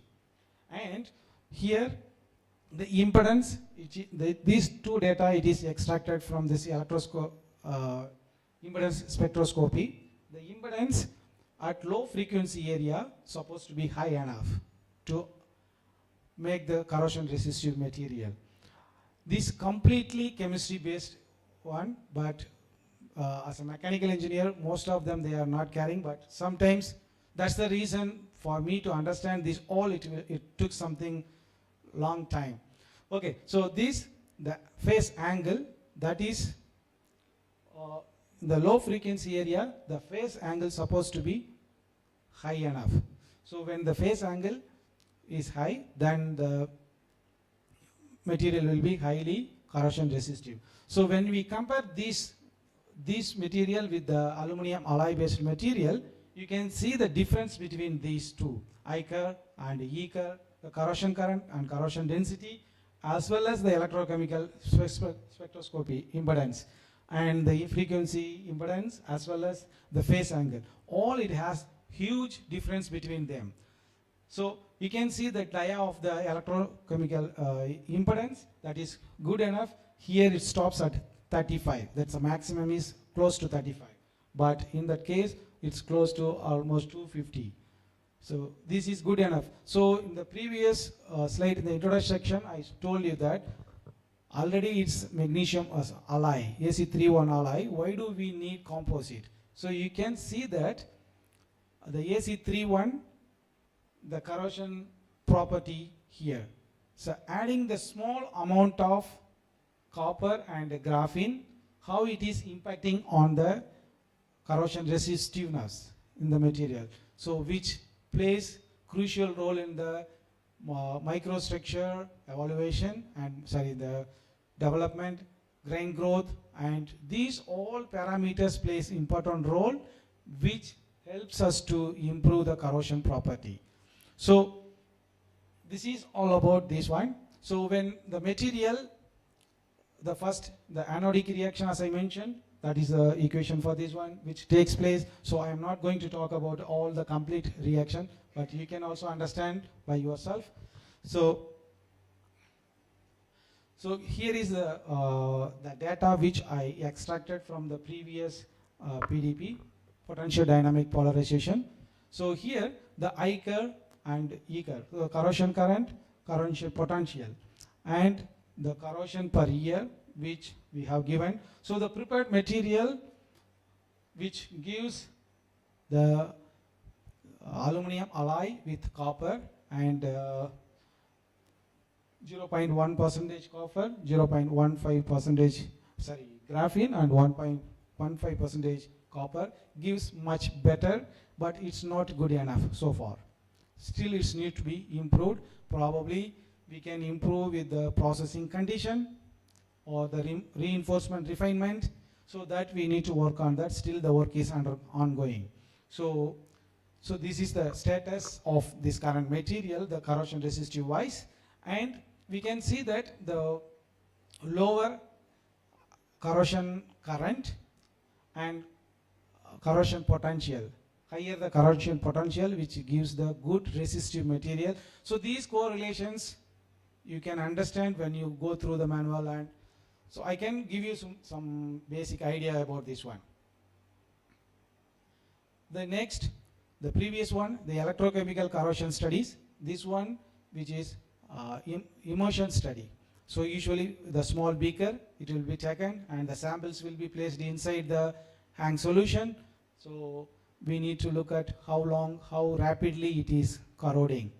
So surprisingly, the first one, the pure magnesium one, the first day itself the pH value reached 10.2, which is not accepted range actually. The human body pH value which is 7.4 plus or minus 0.2, but the first one which increased drastically. The pH value increased because the buffering solution is not good enough. So there are so many chemical reaction in the back. So that's why it's increased. You can see the aluminum alloy which we have prepared. The first day is almost, but it's not up to the mark, but still the corrosion rate is reduced drastically and reasonably. So that is on the reinforcement, reduction of reinforcement helped us to reduce the corrosion, and which improve the corrosion, the material corrosion improved. Okay, after finishing this immersion, all the other test immersion, the material is supposed to be checked whether the hydroxyapatite is formed on this. So the first one, which is represents the electron image, and magnesium and other elements which we have given in the as a reinforcement. So the first two, calcium and phosphate, that is the most important area. So when the material is suitable for the human body, these two, calcium and phosphate, the formation of these two should be confirmed. So then only you can say that your material is suitable for the human body. So after that, so as I mentioned, so you need to be tested on the cells, which I tested the MC3T3 cells as well as the WJMSC cells, which I obtained from these around here, around 80-85%, the pure magnesium, though it is giving huge drastic difference in the pH value, but the cell viability is reasonably good, but this is only for 3 days. So that need to be tested for 15 days or 1 month or long time. Then we can understand what happens, how it is helping to the cell development, cell growth, and then we can understand. So here also the same case. So we are able to obtain some reasonable good result with the same, but that is also for 3 days, which need to be extended the test period time. So this is all about this one, all about the biomaterials. The next one, the secondary process for the metal matrix. So what is the reason why as-cast?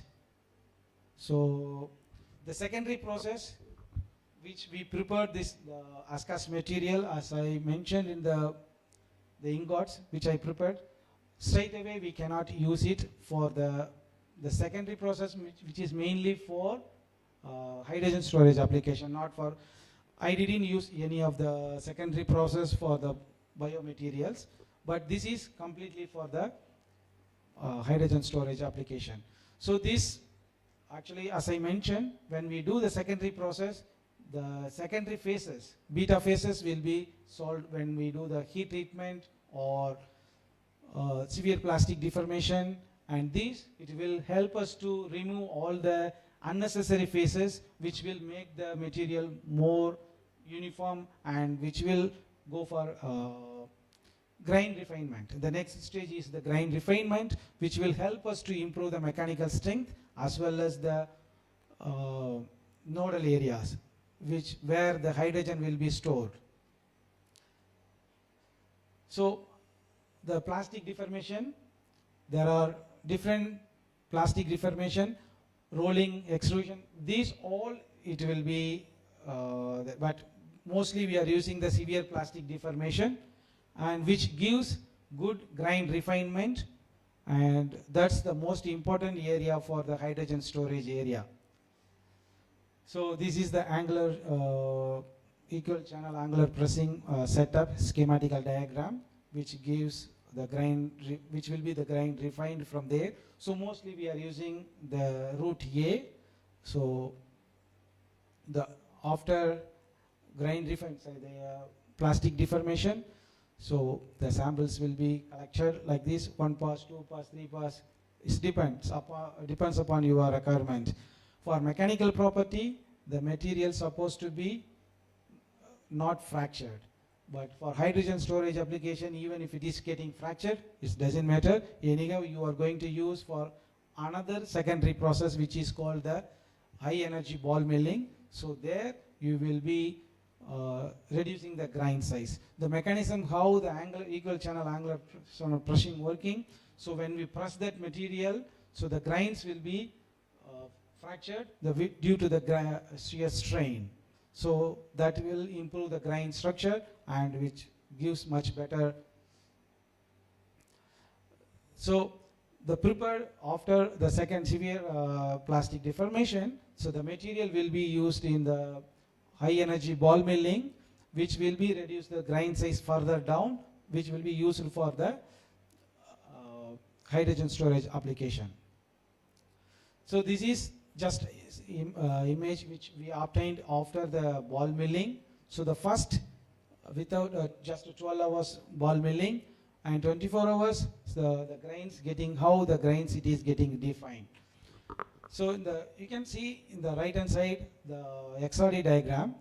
So the red one before ball milling, the peak is so big, but in the case after ball milling the peak is getting reduced. So there is a reason. So when the grain size is the crystalline size getting reduced, the big broadening, it will be getting increased. So that's the reason. So the peak broadening takes place after 48 hours of ball milling. So that's the reason the peak intensity it is getting reduced.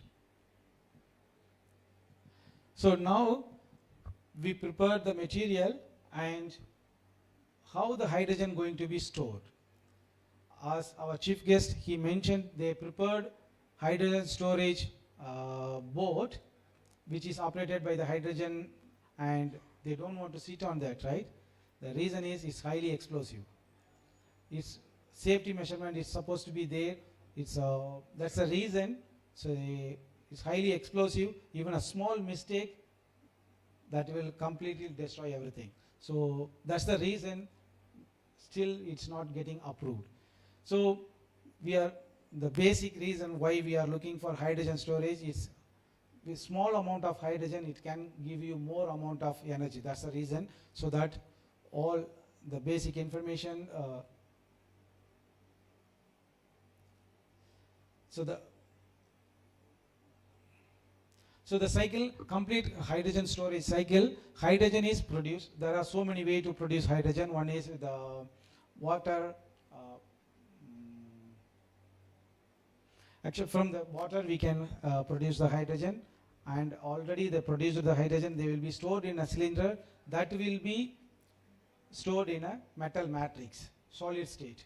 Usually, probably, I suspect that our chief guest, as he mentioned, they used the solid, not the solid hydrogen. I think they are using the liquid hydrogen in a cylinder, but they didn't use that metal matrix and solid state hydrogen storage system. So that could be one of the reason for the safety, and that need to be, usually they will be stored in the cylinder, and that will be used in a battery. So the fuel cells, and then which will produce the power and which will be used for the driving systems. So this is the cylinder. Actually,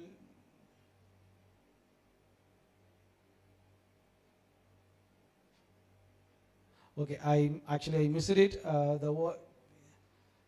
was supposed to give that the image of the hydrogen storage tank which we prepared in our lab. So which is around 200 crores project, that is. So we prepared a small battery. Still it is in a developing stage. So I was supposed to give that image, but I missed it here. So the hydrogen storage tank, inside this there will be some coils to heat up and heat it down, so that the reason why it is so, the drawback is the security problem. That's the main reason.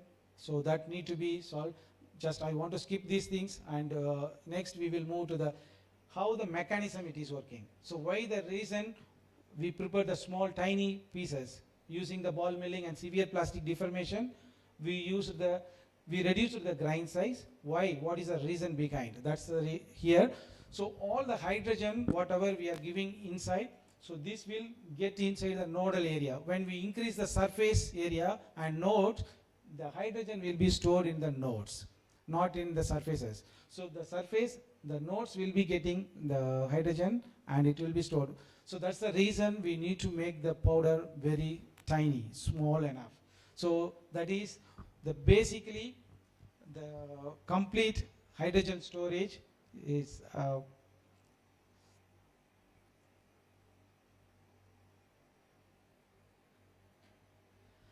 the reason why we are using magnesium, which is 7.5 percentage. It's capable of storing the hydrogen. That's the reason we are choosing this one. So other than that, there are some other hydride materials as well, but in our lab we are using magnesium based material.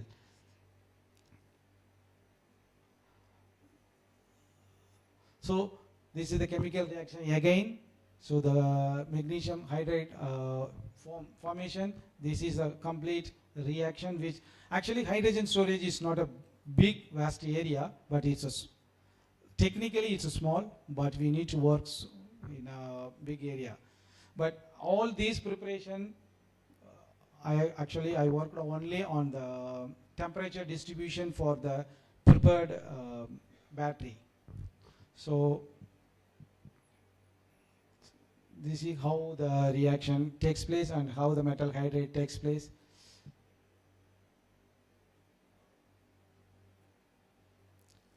Okay, after storing the hydrogen, the XRD, it will be confirmed whether the hydrogen is stored or not.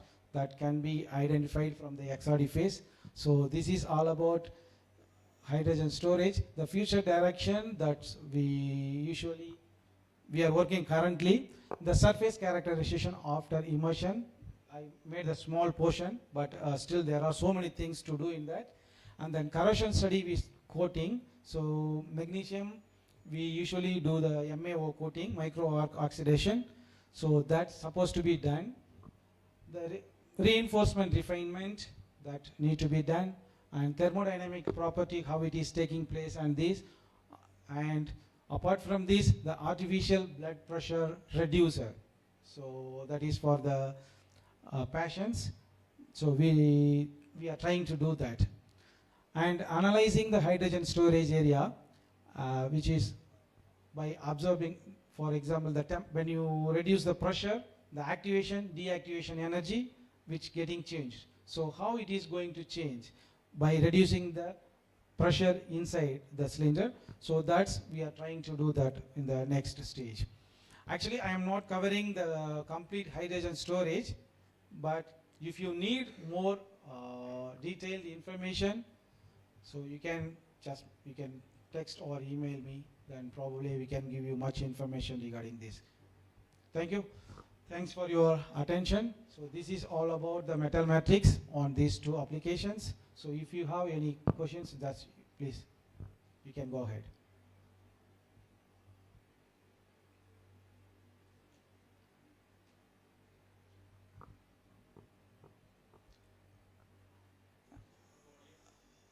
Okay. So, and also one more thing I want to tell you, if any of you interested doing PhD, you can text me. Probably we can arrange, I can discuss with my professor. So he can help you to do your PhD in these two, actually not only in this hydrogen as well as biomaterials. They are doing fuel cells, automobile industries and batteries. So 4 or 5 areas you can try by yourself. Also the high energy the high entropy alloys for hydrogen storage application. So they have all the facilities. There is no problem in the facilities. If you are interested, just you can let me know through your department or your coordinators. Then I can help you out to do your PhD. Okay.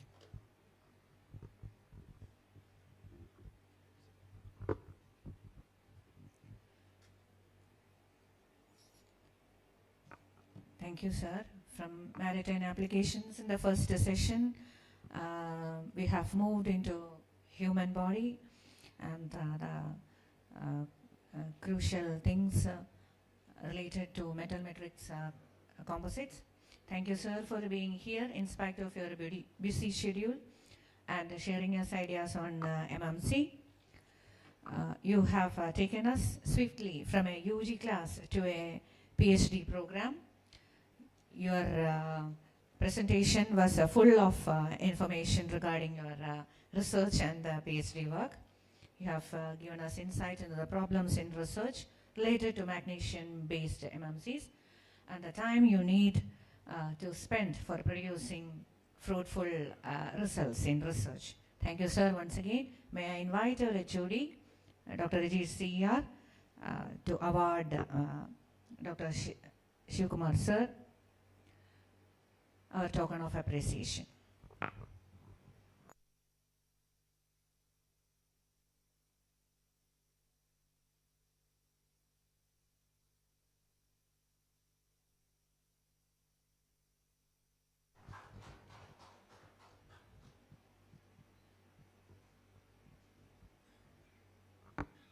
Thank you all once again. Now we can join for the session after the lunch by 2 o'clock.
Krishnan Puligaparambi.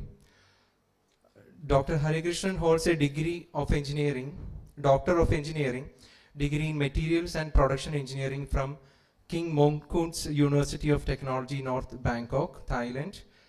He has further honed his expertise through 2 postdoctoral fellowships, a 12-month fellowship at KMU TNB, and a 2-month fellowship at the Department of Packaging and Materials Technology, Kasat University, Thailand. Additionally, he gained valuable research experience during a short-term research visit at the Leibniz Institute for Polymer Research, Dresden, Germany, as a guest scientist in 2019.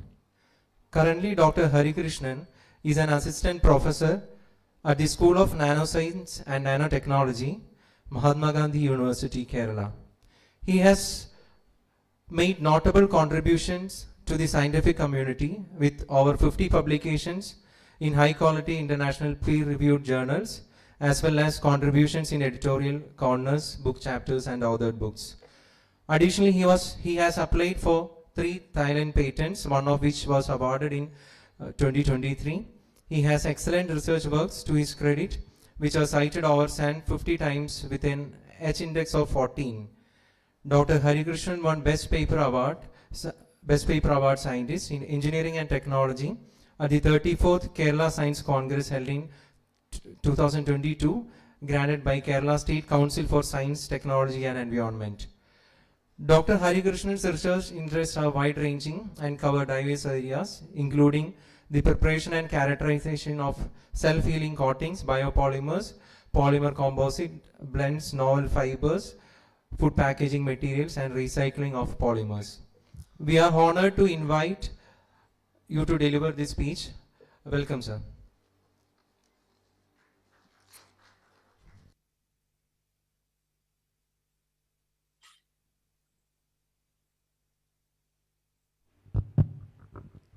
Okay, thank you. Thank you so much for that wonderful introduction. So myself, Dr. Hari Krishnan, I will just introduce once again. So actually, right now I'm not working as assistant professor at Mahatma Gandhi University. Currently, I just moved on to Perpetuous Advanced Materials. It is actually they are actually a graphene manufacturing company. They have investment in Kerala to produce natural rubber graphene-based master batch. This will be supplied for the tire industries in India. It will be a high performance field of application for natural rubber. So I have over 5 years of experience in teaching in Thailand, then over 3 years of teaching in Mahatma Gandhi University, and also 2 years of experience in Apollo Tires. So these are my background. I have been working in the additive manufacturing for some time now.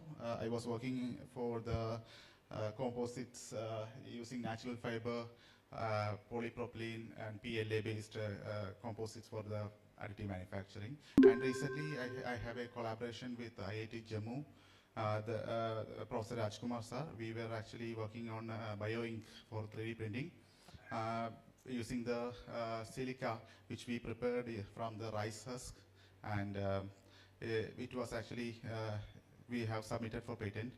Hopefully it will get accepted. Yeah, so that's a short introduction about me, and today we will be talking on the additive manufacturing of elastomers, because as I can see from the speakers, there are many speakers who will be talking on the different aspects of additive manufacturing. Since I am currently working with the advanced rubber elastomer field, I thought, okay, this will be a suitable topic for discussion. But since I am the first speaker, I think I am the first speaker for additive manufacturing. So I have more fundamentals of additive manufacturing in my slides.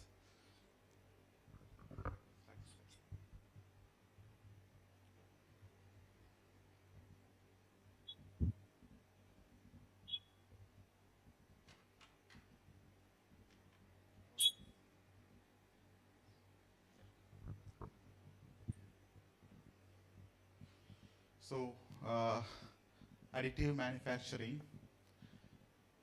So there are actually basically two types of manufacturing. One is addition manufacturing or additive manufacturing, and one is subtractive manufacturing. So those which we see using the CNC machines or lathe or something, we actually chisel down the material to the required shape. That is called as subtractive manufacturing. And in the case of additive manufacturing, we are actually adding the material from the scratch and making a shape or a required product out of from a substrate, and we are building the material or the product layer by layer. So additive manufacturing is actually the deposition or addition of materials to create the final shape of the required product. And it is also called, usually known as, sometimes it is called as rapid prototyping, sometimes it is called as 3D printing. So all these are basically the addition of materials to make a product. So what is the reason for additive manufacturing? So the thing is that when we are going into an industry, the thing is we need to have a product prototype. When we are going for a prototype using the conventional methods like a casting or like compression molding or injection molding. So the problem with these kind of conventional techniques is that it takes more time for the prototyping. That is, we have to first prepare a mold, then we have to go for the prototyping process. But in the case of additive manufacturing, it is quite easy. We just have to make a 3D model, design a model, a digital model of the artwork, then we can directly go for printing. So, but when we hear the additive manufacturing, we think that, okay, this technology is very new. No, it's not very new.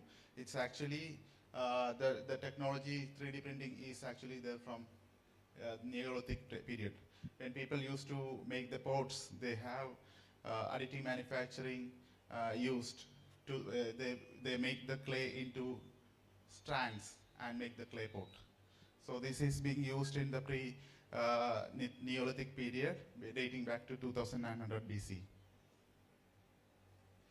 Also, coming to the additive manufacturing, which is commonly seen in nature. So, so in the nature, we can see many different kinds of additive manufacturing, like for example, the bones or the coral reef. These are actually addition manufacturing using the mineral deposition. So the bone grows as the child grows to adult. The bone also grows. It is actually by the deposition of minerals, the bone gets bigger and bigger and bigger. And it is the same case for the coral reefs. And other examples are like the mollusks or the shrimp. These the shells of mollusks and the shrimp, they are actually made by the additive manufacturing itself. We can see that the shells are built through a layer by layer deposition of calcium carbonate and finally formed into a hard mass which protects the mollusk or the shrimp from other animals. These are other examples of having additive manufacturing. The birds, you can see that the birds build nests, right? So this is actually, they collect the strays and build the nest by keeping one over the other using saliva. So this is also actually an example of additive manufacturing.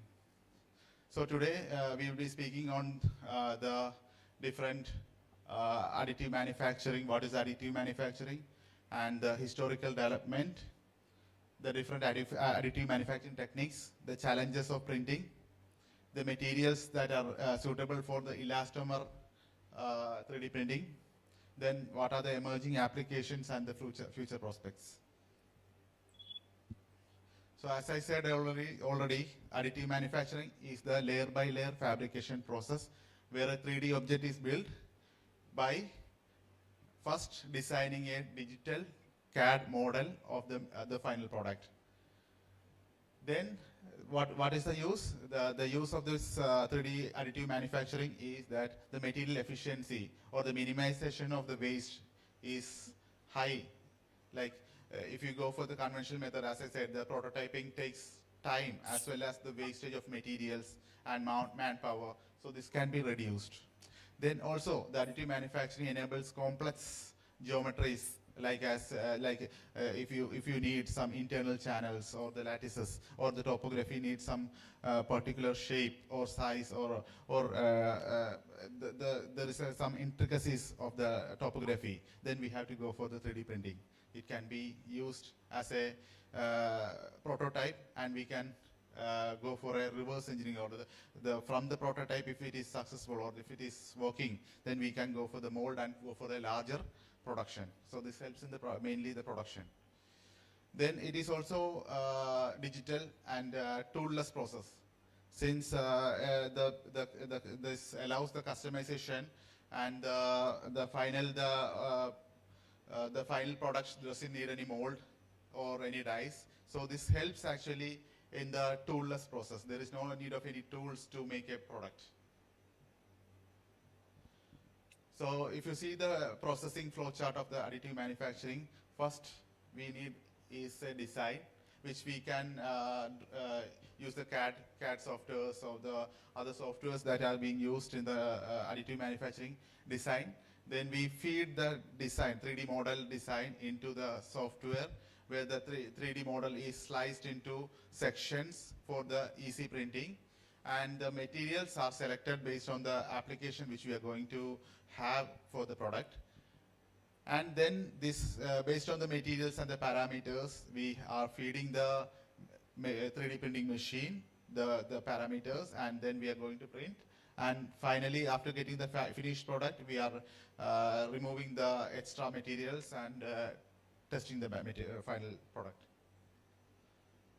And if you see the developmental aspect of the 3D additive manufacturing, it was as I said, it was way long back, 2900 BC, but the technology of the additive manufacturing was invented or patented very recently, like in the 1980s, only 45, 50 years back, when the Dr. Kodama from Japan, he actually patented the rapid prototyping for the first time. Then in 1983, Charles Hull, he invented the stereolithographic 3D printing machine, and he actually founded the 3D systems, which was one of the commercial aspects of the 3D printing, which brought about the higher commercial values, added more commercial values to the 3D printing machines, and it actually follows even today. Then in 1987, the first commercial rapid prototyping system was introduced by 3D Systems. In the same year, the patent was filed for selective laser sintering by the Carl Deckard. Carl Deckard was the founder of the selective laser sintering. Then in 1989, the patent was issued for the selective laser sintering. And in the same year, patent was filed for the fused deposition modeling by Scott Crumb.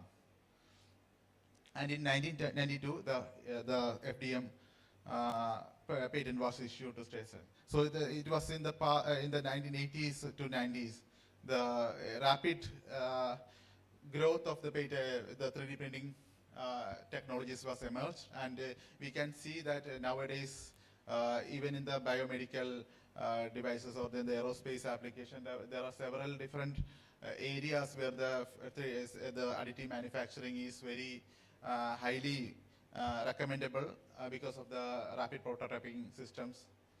And these are the timelines of the major additive manufacturing processes, like the VAT photopolymerization, which is in 1987 using stereolithography. This photopolymerization, a photopolymer catalyst was used for the additive manufacturing. Then 1991, fused deposition model was in the commercial market. Then other LOM, SLS, different types of additive manufacturing systems were used in the past few years. And nowadays we can see that the current trend of the technology, we can see that it is starting from the healthcare sector to the machinery. So the additive manufacturing have application in all the areas of interest in the day-to-day life, because from the health, if you see the healthcare sector, even the heart or the arteries, aorta, the bone, everything can be 3D printed, and it is in the process of being commercialized. Transportation, if you see the transportation, the big companies like BMW, Audi, they are actually 3D printing the complicated systems into their vehicles. And if you see the aerospace application, there is only limited number of output for the aerospace application. So the rapid prototyping is actually one having a very important role in the printing of very complicated designs used for the aerospace application. And it is the same for the construction, manufacturing, and the machinery. So in all the areas, you can see that additive manufacturing plays a major role in the rapid prototyping. Now coming to the evolution of elastomers. So we have all might have know that the most commonly used 3D printer is the fused deposit model, because it can be very cheap, and it is even now available at homes, right? So it was not the case before, but nowadays it is available at home.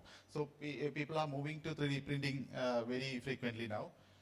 So if you see the elastomeric components, they have been playing a major role in different applications. But they were actually being manufactured using the conventional techniques like the injection molding, conventional techniques like the compression molding, transfer molding, then casting. These were the techniques that were being used for the elastomers. But the limitations was the mold requirement. Like I said, the conventional techniques have always this fallback that the mold will have to be made before a prototype is to be made.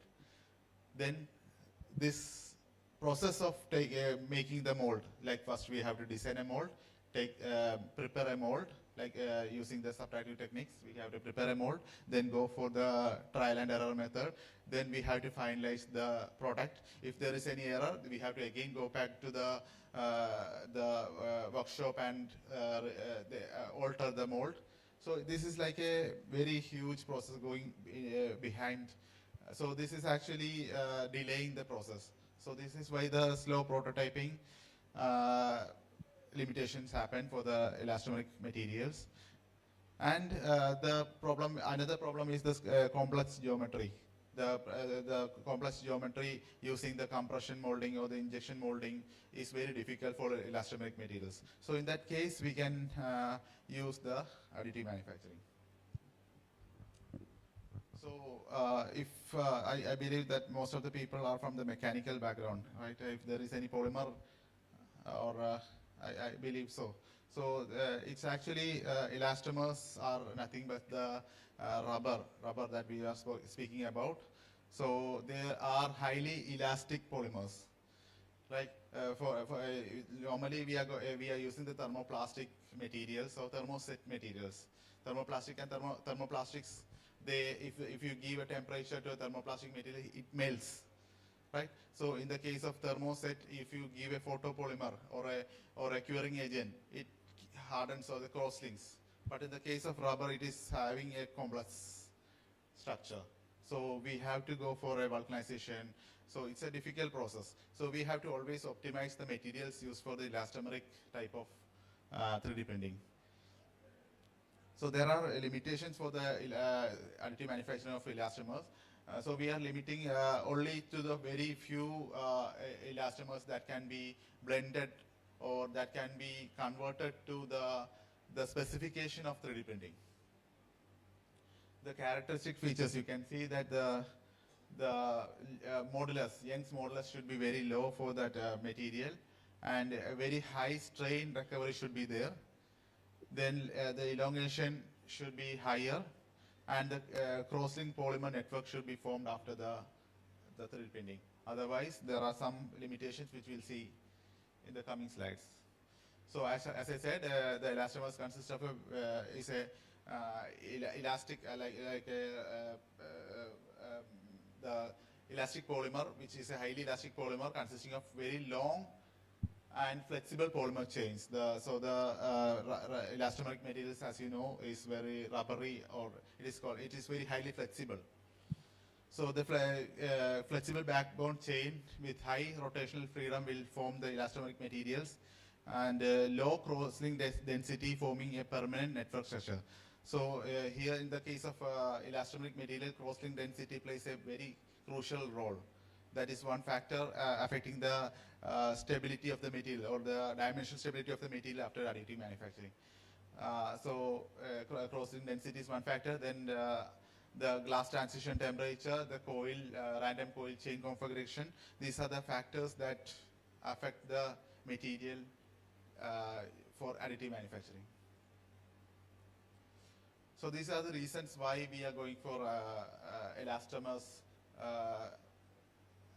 So the high deformation enables complex functional design. So in the case of elastomeric materials, a very high deformation is possible. So we can actually make use of the elastomers to print very high, like a 4D design, so that after the additive manufacturing process, the material will fold back and form sub-material. So very intricate, the complex designs can be printed or made using the elastomers. And as we all know, the elastomeric materials are being used for damping and energy absorption. So this is one application why we are going to use elastomers. Then design-driven property tuning can be done. Then it is compatible with some of the additive manufacturing technologies, and it can be integrated with multiple materials or fillers. So these are the specifications for having the elastomer to be 3D printed. So one is the rheological requirements, that is the shear thinning behavior. So always when we are 3D printing an elastomeric materials, the shear thinning is very important. Then the printable viscosity, what is the viscosity of that elastomeric material, whether it is high. So if it should not be too high, so that the flexibility of the material is not required. If it is too low, then again the crossing density will be affected. Then the yield stress is another rheological or properties that elastomers has to have for the additive manufacturing. Then the one of the limitation or the difficulty that we face during the elastomers printing is the low stiffness caused during the printing. Like as I said, if the shear thinning behavior is not very good, or the deformation there is always a stress happening.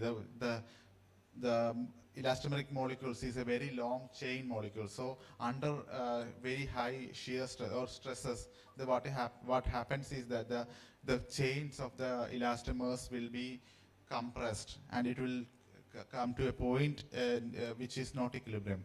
So when the material is coming out of the nozzle of the additive manufacturing or the 3D printer, what happens is that the coils will get relaxed. So when it is getting relaxed, the dimensional stability of the material is lost. So there will be a factor of a die swell. That is what we call die swell, or the swelling can be in such a manner that the final product will be not it will be in a deformed state.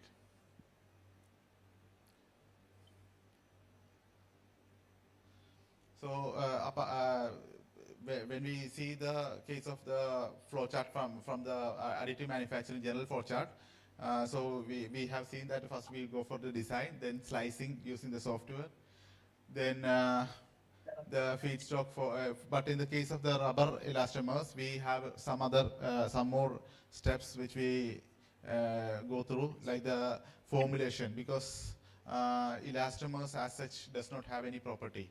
So we have to formulate the elastomer. It need to have some filler. It need to have some additives to be incorporated and formulated before it can be printed. Then, as I said, the rheological optimization should be done. The viscosity should be taken care of.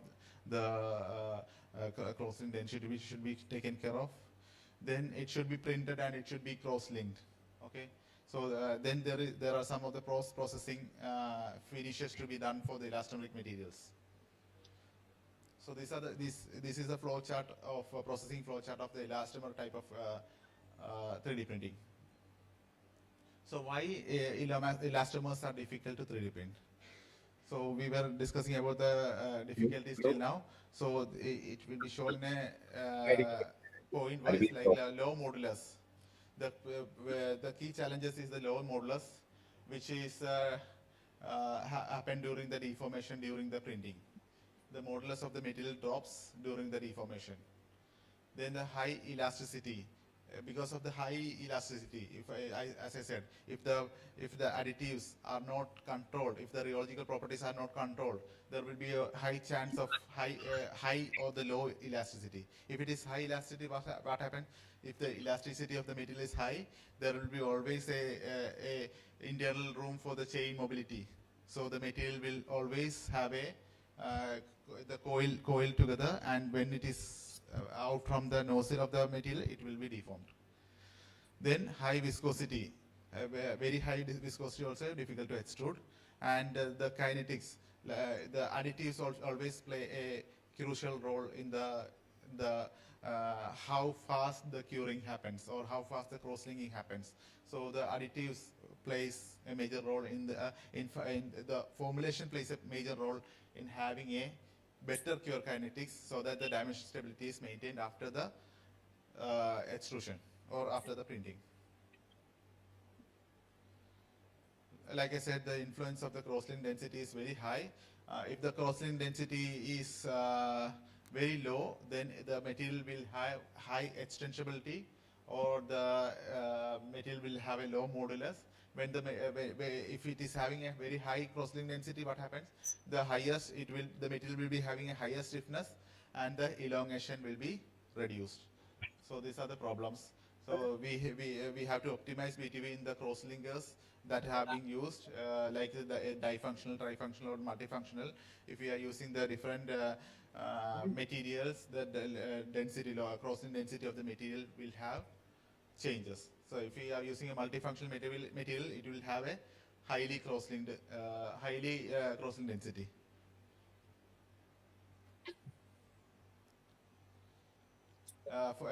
In that, the TPU, thermoplastic urethanes, thermoplastic elastomers, thermoplastic vulcanizates, these are the most important, because these are having some factors, or the characteristics that are similar to thermoplastic materials.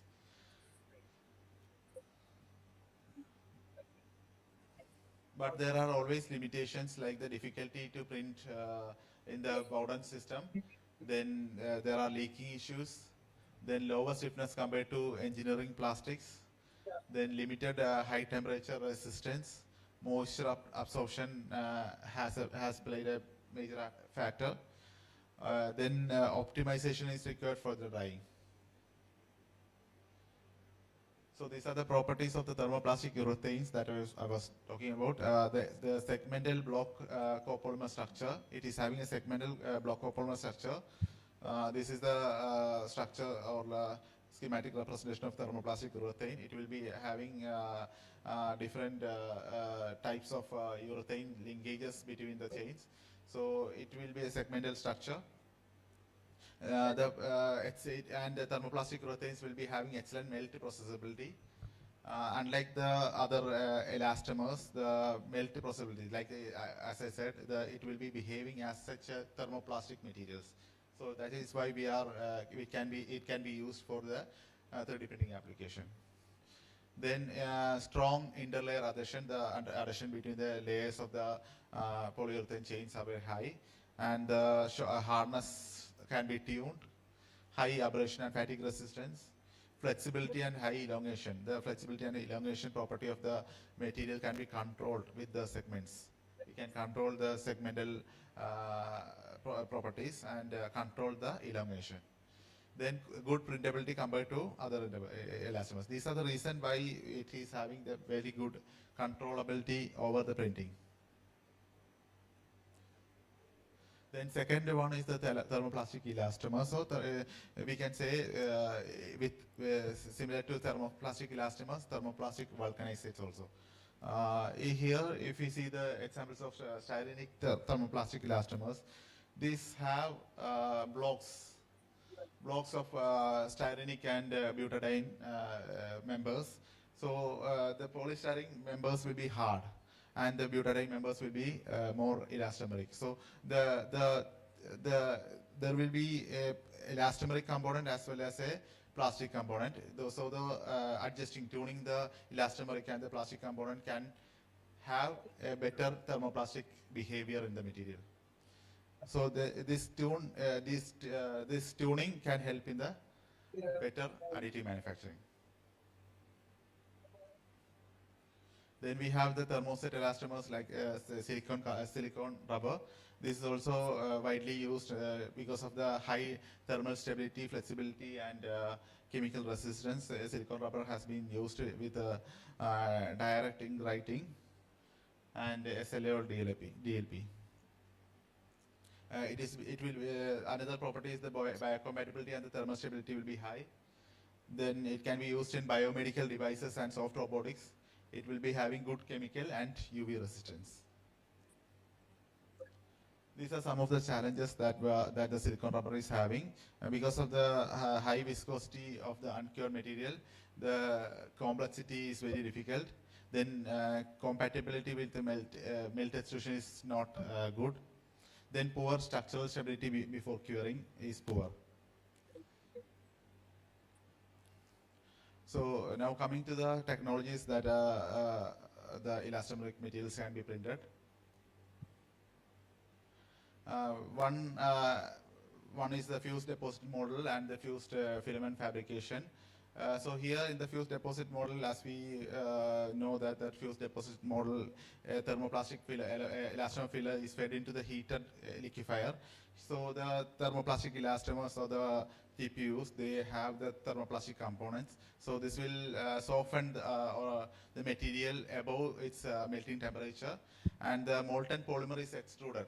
So when the temperature reaches adequate temperatures reach, the molten material is extruded through the nozzle, and it is deposited layer by layer through the predefined path, and the cooling and the solidification of the material causes a very good interlayer diffusion, and the bond formation occurs through the polymer chain entanglement across the layer. This is the FDM process image. These are the material requirements like stability. It should have a stable melt viscosity, good thermal stability above 200 to 240. Then the moisture should be well below 0.02%. And the nozzle temperature printing parameters contains a nozzle temperature around 200 to 240, bed temperature 40 to 60, and the print speed and the retraction should be controlled.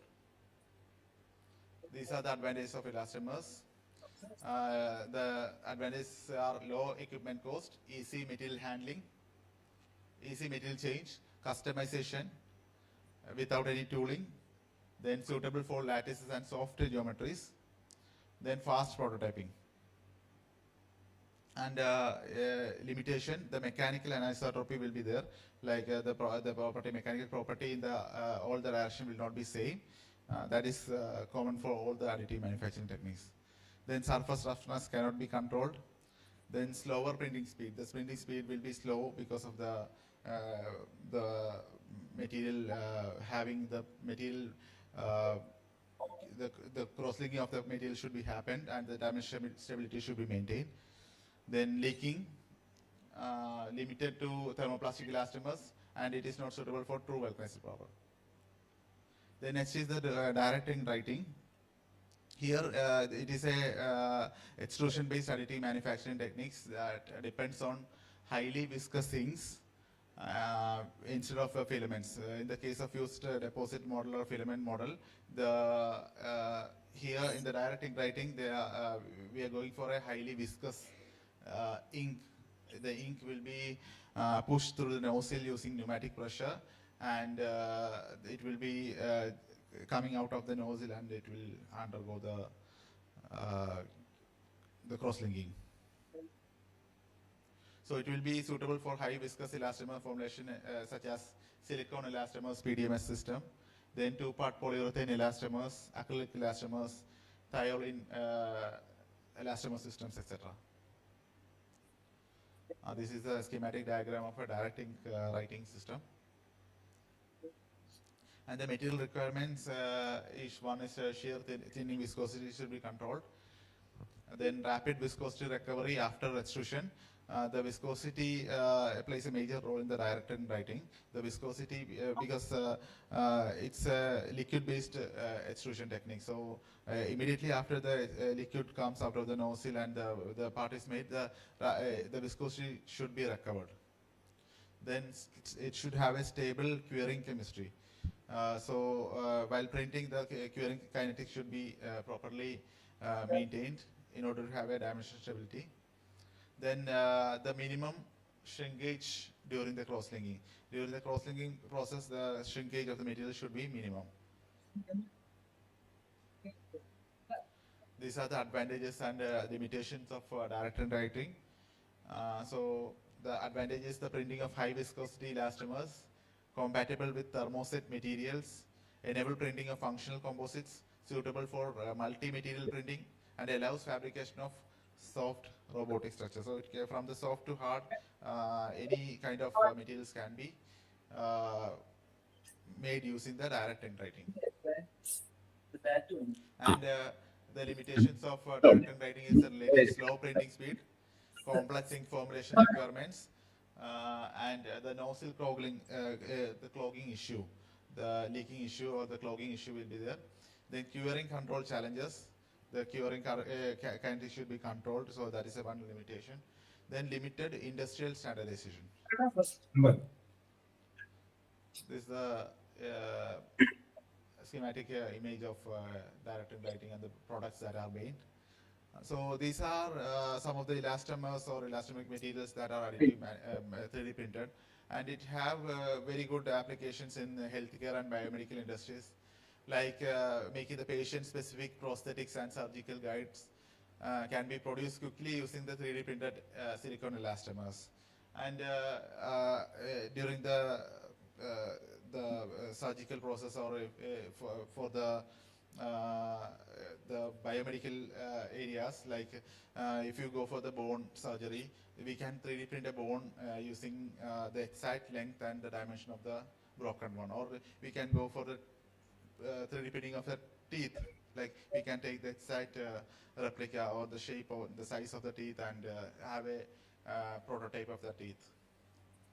Then coming to second application is soft robotic industry. The direct writing is used to print silicon elastomers to produce soft robotic actuators.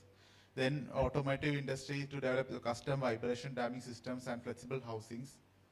Then consumer products and footwears, like Additive develop shoes with 3D printed elastomer lattice midsoles. So this can have very comfortable wearing during the.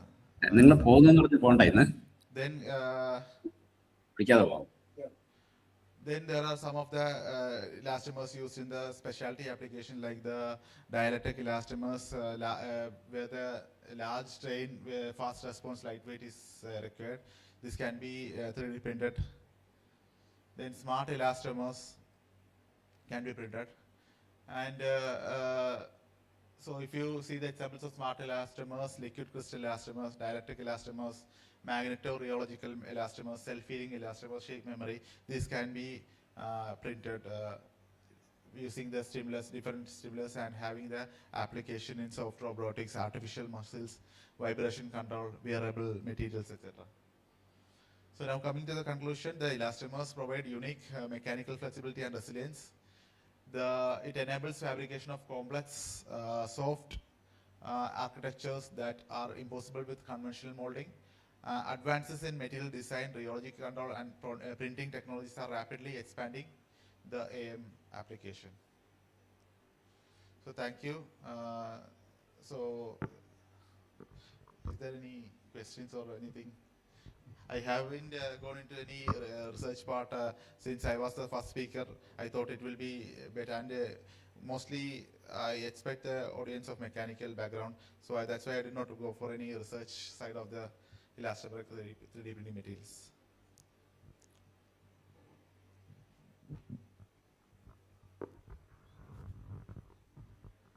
Any questions?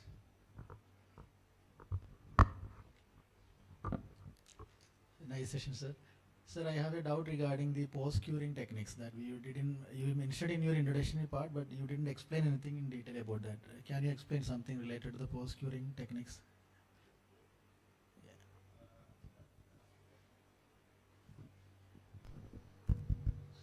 For different materials, we have different types of systems being used. So in the post-curing techniques, we can either have a two system, like a fat photopolymerization system is there. So we are using a photo initiator where the material will be coming in contact with the photopolymer system, and the UV light will help in the cross-linking of the material. So that is what's happening here. And even in some cases, we can go for the making the product like a high viscous product, and go for the cross-linking after it, after the printing of the material. So one small doubt, like what is the surface finish while you manufacture rubber using any additive manufacturing technologies compared to the conventional methods, and what are the kind of post-processing techniques that are generally used, especially for post-processing of 3D printed rubber components? We have just started using the 3D printing of elastomeric materials. We usually was focusing on the ink printing, direct ink writing printing for the biological bio applications, using the silica, which we amorphous silica, which we actually obtained from a very like a greener way. That was what we were directed till now. We just now started working on the elastomeric part. We were actually interested and applied for a government fund, FIPRA fund, using the thermoplastic elastomers and thermoplastic vulcanizates, where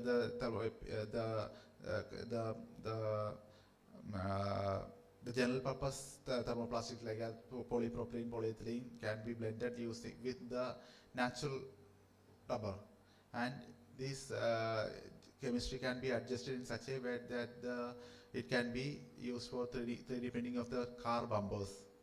That's what we are planning to do, but we are waiting for any positive response.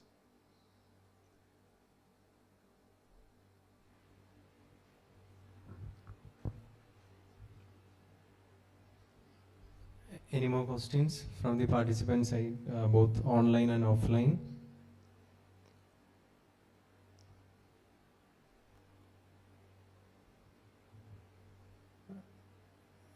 Now I welcome Chitramas to deliver vote of thanks to Harishna sir.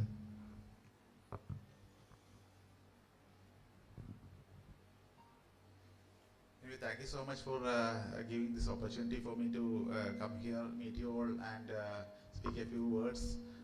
So thank you so much. It is a nice place, and yeah, we can meet again in some time.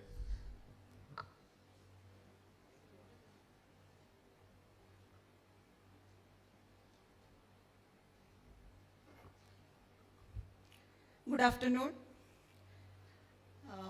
This session was a wonderful session. All the 3 sessions I attended was very nice, and thank you, FISAT, for conducting this type of FDP.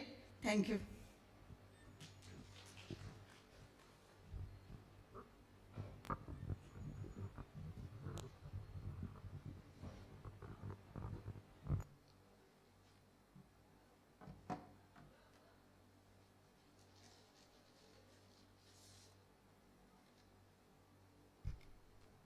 Now let me invite Head of the Department, Dr. Rajesh sir, to hand over the certificate of appreciation to Dr. Harishnan sir.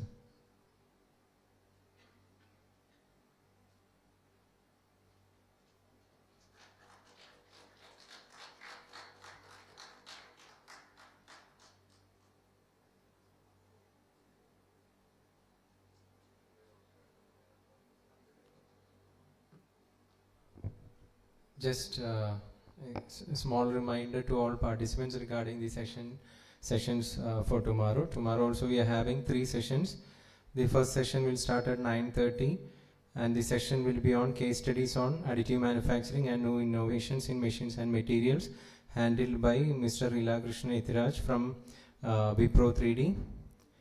And the 5th session will be indigenous AM technology contributing to Atmanirbhar Bharat, and it is handled by Dr. Chris P. Paul, who is the director of AIC RRCAT, and he is head engineering design and manufacturing division and additive manufacturing technology lab, RRCAT, which is a department of atomic energy, government of India.